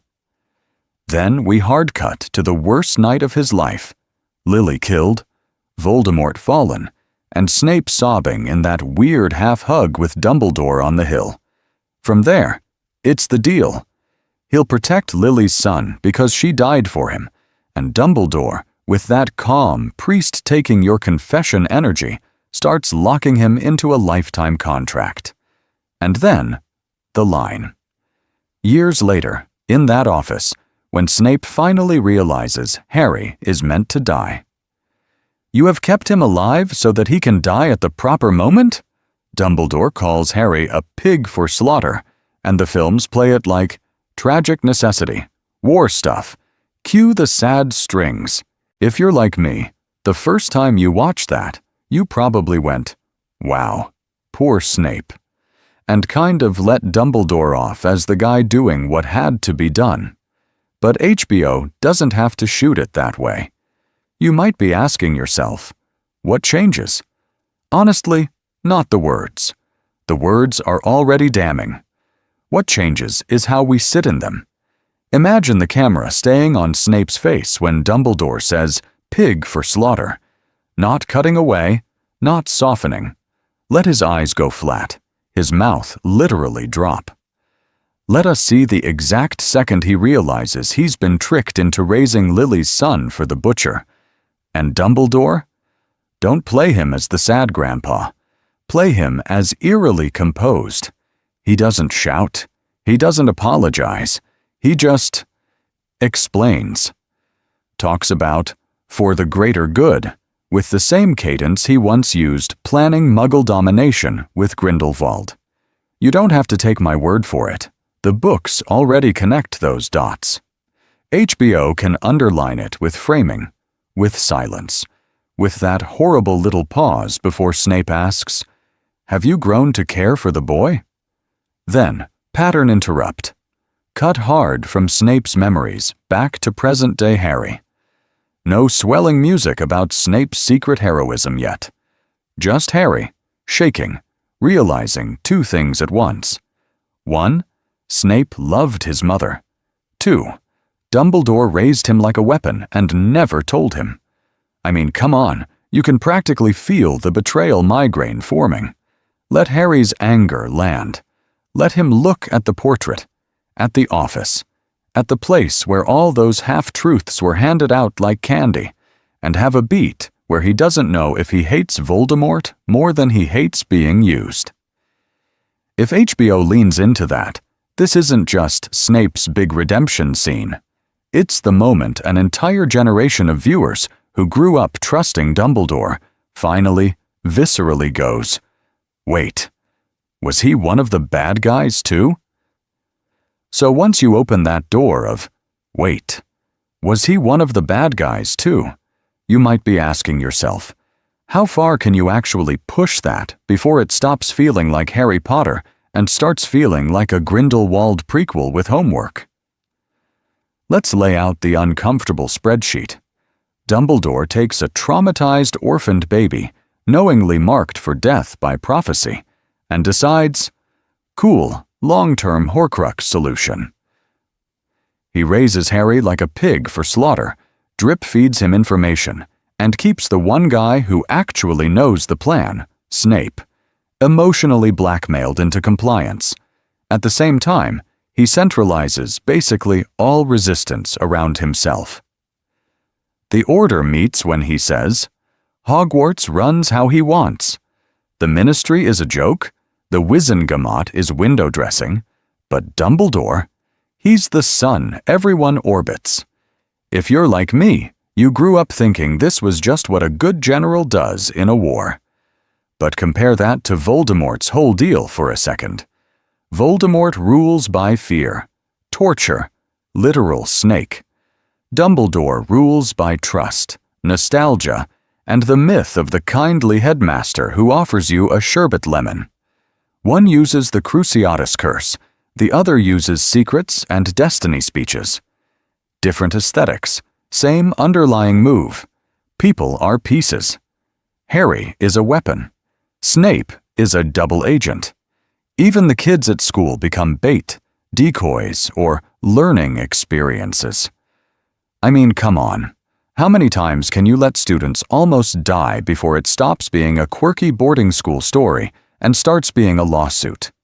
You don't have to take my word for it. The fandom has been on this for years.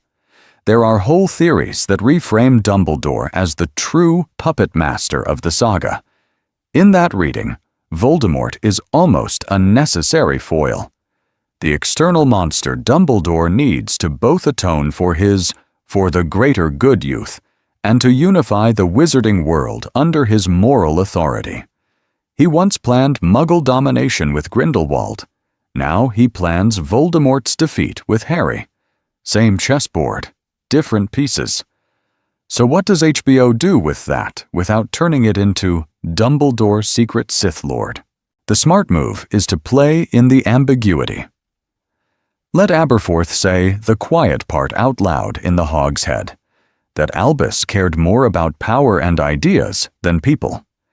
Let Rita Skeeter's biography feel uncomfortably accurate in a few scenes. Let Snape, in some late-night conversation, spit out that Harry was raised to die, and Dumbledore knew it from day one. Then, cut to McGonagall, or even Harry himself, pushing back. Yes, but who else could have stopped Voldemort?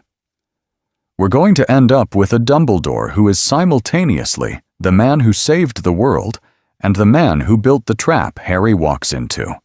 And if HBO even leans a little into that, what happens to the emotional core of their relationship? Does every cozy office scene start to feel like grooming for martyrdom? Does "you are protected" in short by your ability to love suddenly sound like a sales pitch from the guy who already signed your death warrant.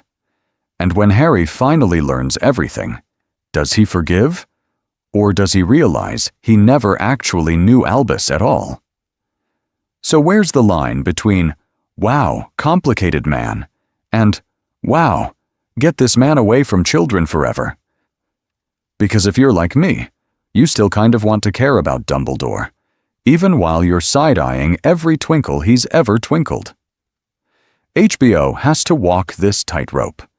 If they push him so far into monster territory that you stop feeling anything when he dies on that tower, they've basically committed character assassination. But if they sand him down into slightly sad grandpa who made one little oopsie with a fascist boyfriend, then what was the point of adapting the Fuller canon? We're going to need a version who is both inspiring and horrifying in the same scene. The trick is remorse without absolution.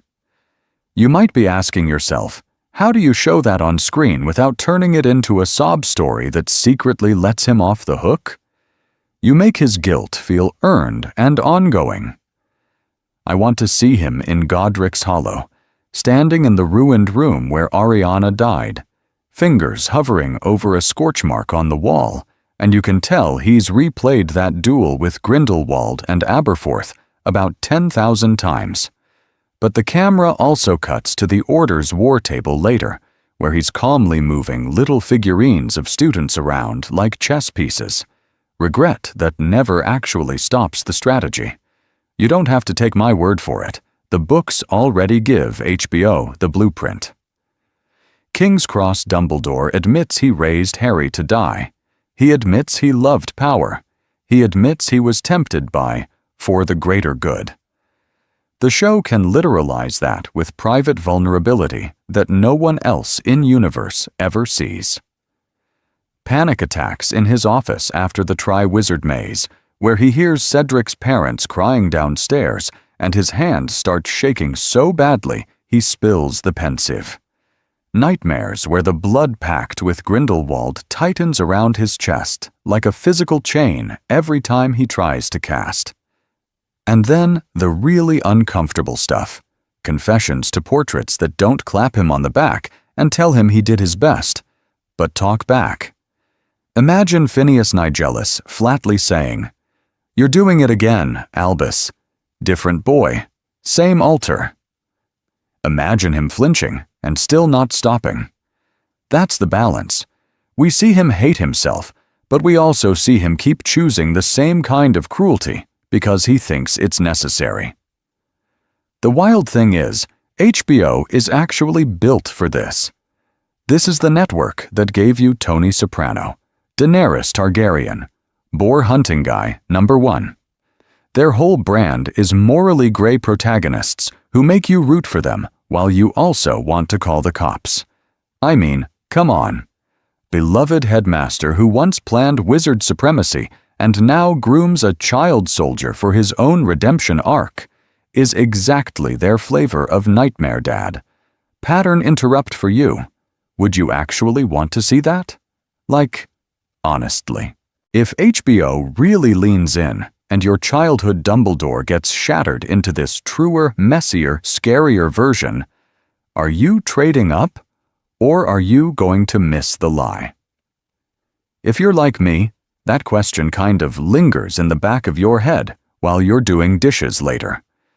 Do I actually want my cozy Christmas rewatch grandpa turned into the guy who weaponizes children and lies for sport?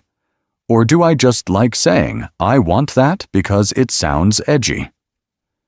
HBO, if they're brave, could answer that by going full bottle episode with it. Imagine an entire hour that never leaves Godric's Hollow, where we're going to sit in that house with Ariana, Kendra, and Aberforth while Albus keeps walking out the door. No Hogwarts, no cutaways, just the slow, awful slide from promising young genius to boy who is never home. You might be asking yourself, would that be too depressing? Probably, but that's exactly why it would work. A whole episode that ends not with a duel, but with a scream and a body on the floor they won't show you clearly. Or we jump forward and do the Grindelwald prison visit episode. 1 hour. 1 room. Old Dumbledore having to sit across from the person who knows every version of his lies. You don't have to take my word for it. We already know Grindelwald dies refusing to give Voldemort the Elder Wand, which means he chooses Albus over survival. HBO could stretch that into this quiet, vicious conversation where they basically autopsy the greater good together. And then, for dessert, give Rita Skeeter her own investigation hour. No magic battles, just quills, interviews, and Rita being the only one willing to say the quiet part out loud. She digs into Percival's Azkaban sentence, Kendra's death, the muggle-baiting letters with Grindelwald, Order members who retired under suspicious circumstances. That's not just gossip. That's an HBO true crime episode hiding inside a fantasy show. On this channel side of things, all of that is basically a buffet. Snape is screaming for his own iceberg video as Dumbledore's most loyal hater. McGonagall as the one who keeps enforcing his policies while low-key side-eyeing him in every staff meeting. Aberforth, who has the receipts from childhood and still chooses to fight under Albus's banner. Even Fudge, who looks like comic relief, is actually Dumbledore's political foil, the guy who proves how dangerous it is when Albus steps back and lets mediocre people run the Wizengamot. And we had to skim so much. Order of the Phoenix internal politics, the way Dumbledore stacks the Order with people he can emotionally blackmail. Wizengamot maneuvering, where he's chief warlock, headmaster, and global moral compass all at once. International reaction to Grindelwald, with entire ministries basically waiting to see which way Dumbledore jumps. At some point, you can almost map a whole, greater good cinematic universe, just drawing red strings between every piece of collateral damage from one man's decisions. Every ruined life, every acceptable loss, every kid he nudges onto a battlefield. So, soft homework for you. If HBO called you into the writer's room and said, "Pick one thread to pull," which episode are you fighting for first? And the scary thing is, that red string board I just described? That's basically what my research process looked like, minus the cool Victorian wallpaper, and plus 3 empty coffee cups and a very judgmental cat. Because to even pretend to map Dark Dumbledore, we're going to raid pretty much every corner of the franchise. It's not just the 7 books and the movies. It's interviews from, like, 1999, where Rowling casually drops that Dumbledore is more manipulative than people realize, Pottermore entries about wand lore and school appointments, weird DVD commentary quotes, and then the truly cursed stuff. Ancient forum threads and fan scholarship on whether grooming a child soldier counts as for the greater good. Spoiler? Yeah, you might be asking yourself, how deep can it really go? I mean, come on, it's just one guy with a phoenix. But then you stumble on a tiny Pottermore timeline note that quietly locks in his age when Ariana dies, and suddenly you're cross-referencing that with Grindelwald's rise, with when Tom Riddle is born, with when Dumbledore becomes Transfiguration Professor, and the whole thing starts looking less like a wise old mentor's journey and more like a career criminal's very elegant cover story. One of my favorite niche finds that didn't even make it onto the iceberg, an old Rowling quote where she says Dumbledore could have been the next Grindelwald if circumstances were slightly different. Pair that with the fact that he literally co-authored wizard supremacist plans as a teenager, and suddenly the Blood Pact isn't just tragic romance, it's plot armor for inaction. Another deep cut? Buried in Rita Skeeter's stuff is that line about him collecting the damaged and the dangerous as students and staff. If you're like me, You read that once and went, wow, rude. And then 10 years later, you realize, she kind of has a point. To keep this straight, I had to build a timeline spreadsheet where every row was a year and every column was Dumbledore's age, Hogwarts job, global wizarding politics, Muggle war situation, and which traumatized child he just strategically adopted. You don't have to take my word for it. You can literally line up Ariana's death, Grindelwald's peak, Voldemort's first fall, and Harry's arrival at Hogwarts, and watch him pivot roles like he's speedrunning moral rehabilitation. And here's the part that should make you a little nervous in a fun way. HBO's writers are almost definitely doing the same thing, but with access to internal Bibles and emails we'll never see. If some rando on YouTube can stitch together a greater good cinematic universe from Pottermore scraps and obscure interviews, what do you think a paid room full of lore goblins is going to do when they start asking, okay, what was Albus actually doing this year? In case you've forgotten, we've still been skimming. This is the overview. Future videos are probably going to zoom all the way in on just one decision, one summer, one duel, and stay there. And the next era we're going to crack open? That's where Dumbledore stops dreaming about power and starts quietly building his chessboard, piece by expendable piece. So now that we've crawled all the way down into the ice water with Dumbledore, we kind of have to climb back up and look at what we've actually done to this man. On the surface, we started with cozy mentor Dumbledore, the twinkly-eyed grandpa who loves sherbet lemons, gives house points like candy, and occasionally drops a cryptic one-liner before wandering off to do headmaster stuff. That's the version the early movies basically froze in amber, right? If you're like me, that was your default. Hogwarts' resident comfort blanket with a beard. Then we cracked the first layer, the broken family history. Ariana attacked by Muggle boys, Percival rotting in Azkaban, Kendra dead in a freak magical accident, Aberforth screaming that Albus was never home. Suddenly, the whimsy has burn marks. Ariana's death in that three-way duel isn't just sad backstory. It's the moment the "for the greater good" poster boy realizes the cost of his own ambition. From there, we dropped into the Grindelwald era, where Dumbledore isn't just a victim of tragedy, he's a willing architect.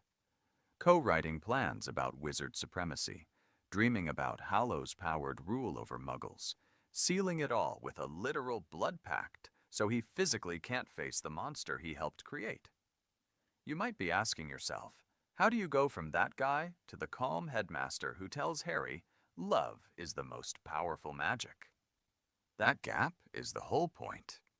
Then we slid into Headmaster Chessmaster Dumbledore, the man who hires a cursed defense teacher every year, who lets a basilisk situation simmer, who knows Quirrell's sketchy from week 1 and still lets Harry stumble into the third-floor corridor like it's an escape room.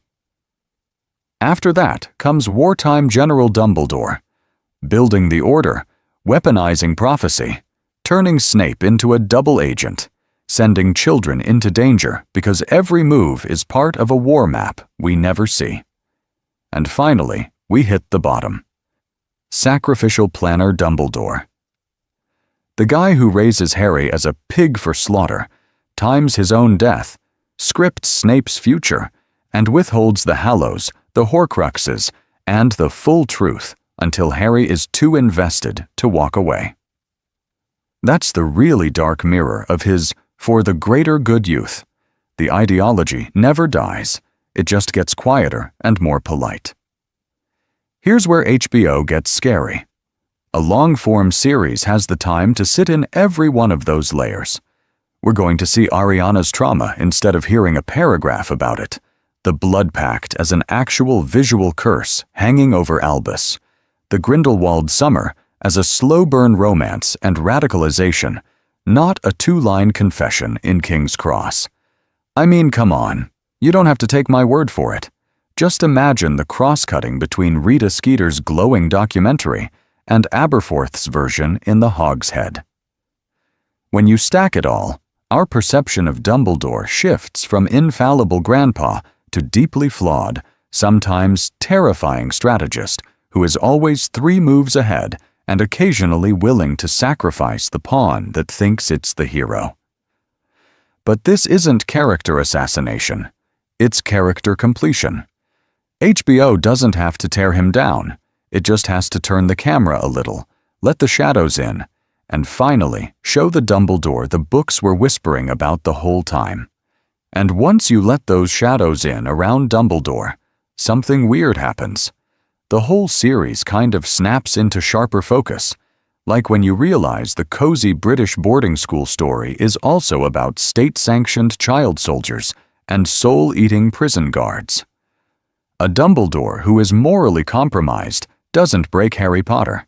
He actually reinforces what the story's been screaming under the merch this whole time.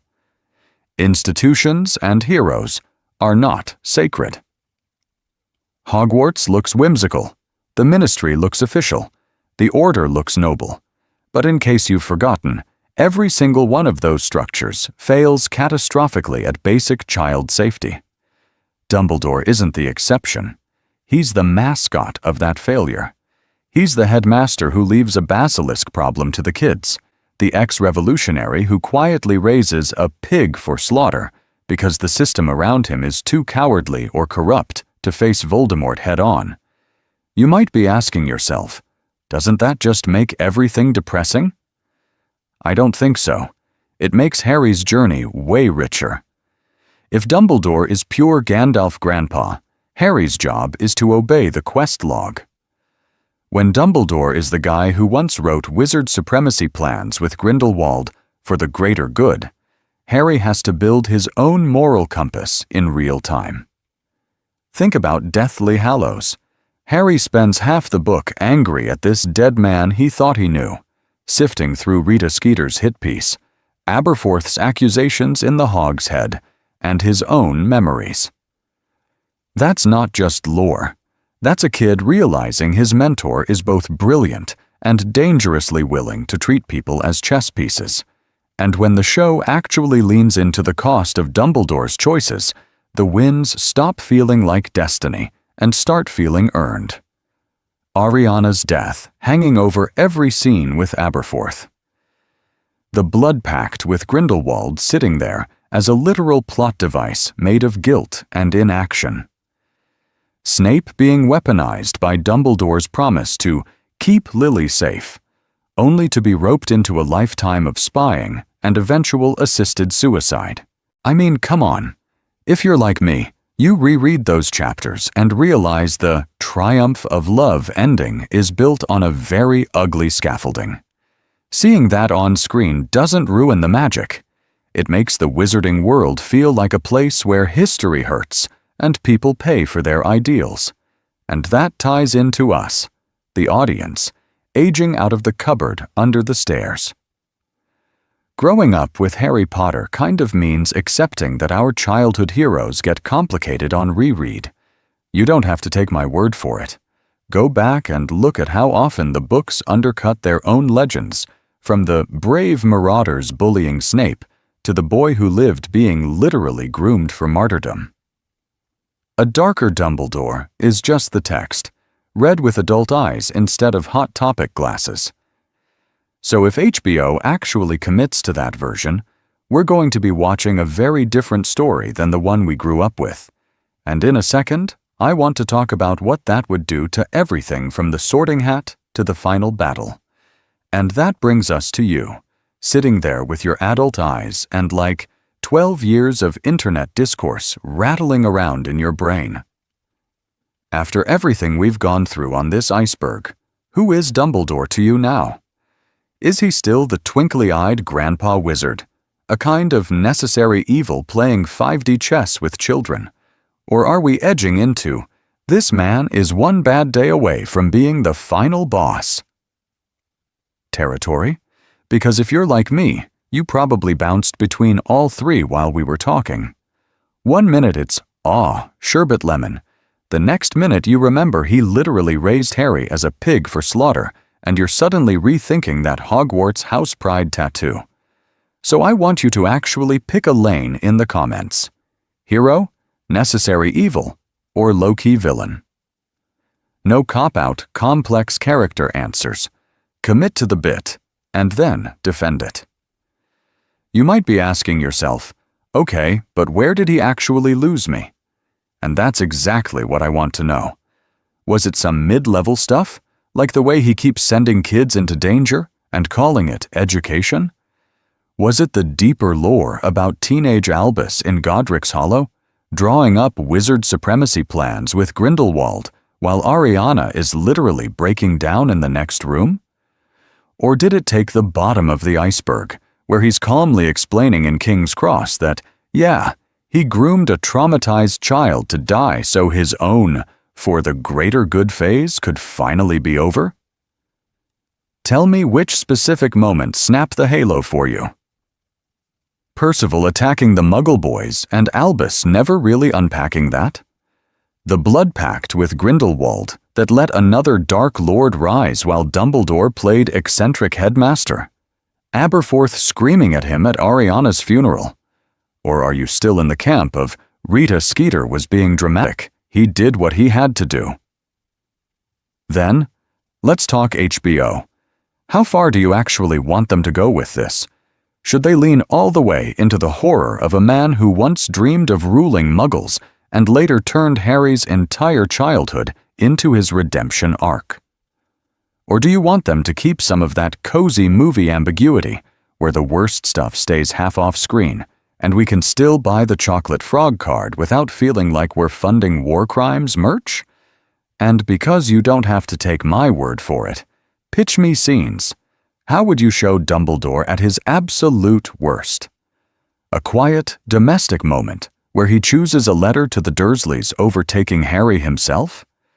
A Godric's Hollow flashback where the camera stays on Albus's face while Ariana screams off-screen? Or, if you're kinder than I am, what's the one scene that could actually redeem him a bit for you? Treat the comments like an ongoing ethics seminar on Dumbledore, not just a dumping ground for Dumbledore did nothing wrong memes. I mean, come on. If HBO really commits to this darker version, every choice he makes from the Sorting Hat onward suddenly looks different, and the next part of the iceberg is going to push that even further. So yeah, that's the Dumbledore iceberg. Or at least the chunk we can see without specialized diving equipment and a therapist on standby. But you might be asking yourself, okay, now what? What do I even do with the knowledge that my favorite twinkly old wizard is basically running a multi-year child endangerment op? This is where we're going to zoom out a bit. If you're like me, once you crack one character open like this, you immediately start looking sideways at everyone else. You start wondering, all right, if Dumbledore is this bad, what does that say about Voldemort's origin story when you strip out the tragic violin music? What does that say about Snape when you stop treating him like a Tumblr martyr and start treating him like a grown man bullying children for 7 straight years? So, if you haven't already, I've got a whole Voldemort iceberg breakdown waiting for you, where we dig into the orphanage, the Horcrux math, the weird ring curse, all of it. And if that's not up yet when you're watching this, don't worry, it's coming next in the series. Same deal with a Snape iceberg that's pretty much going to live entirely in the moral gray zone and never come out. This channel is basically my long-term experiment in how far we can push Harry Potter analysis before it collapses under its own cursed weight. So if you want more of these long-form, research-heavy dives into the darker corners of the wizarding world, this is your moment to actually hit subscribe or follow, or whatever button your device is showing you. You don't have to take my word for it. Check the other videos and see how deep we've already gone into stuff like mandrakes, patronuses, and basilisk biology. Here's my suggested viewing order, by the way, because I'm that person now. Rewatch the films, or reread the books with this darker Dumbledore in mind. Watch how every comforting moment suddenly feels like foreshadowing for manipulation. Look at Godric's Hollow, at Ariana, at the "for the greater good" era, and ask yourself how much of that guilt leaks into every smile he gives Harry. Then come back for the Voldemort and Snape icebergs and see how those stories twist when you stop giving Dumbledore the benefit of the doubt. We've pretty much hit the bottom of this particular iceberg.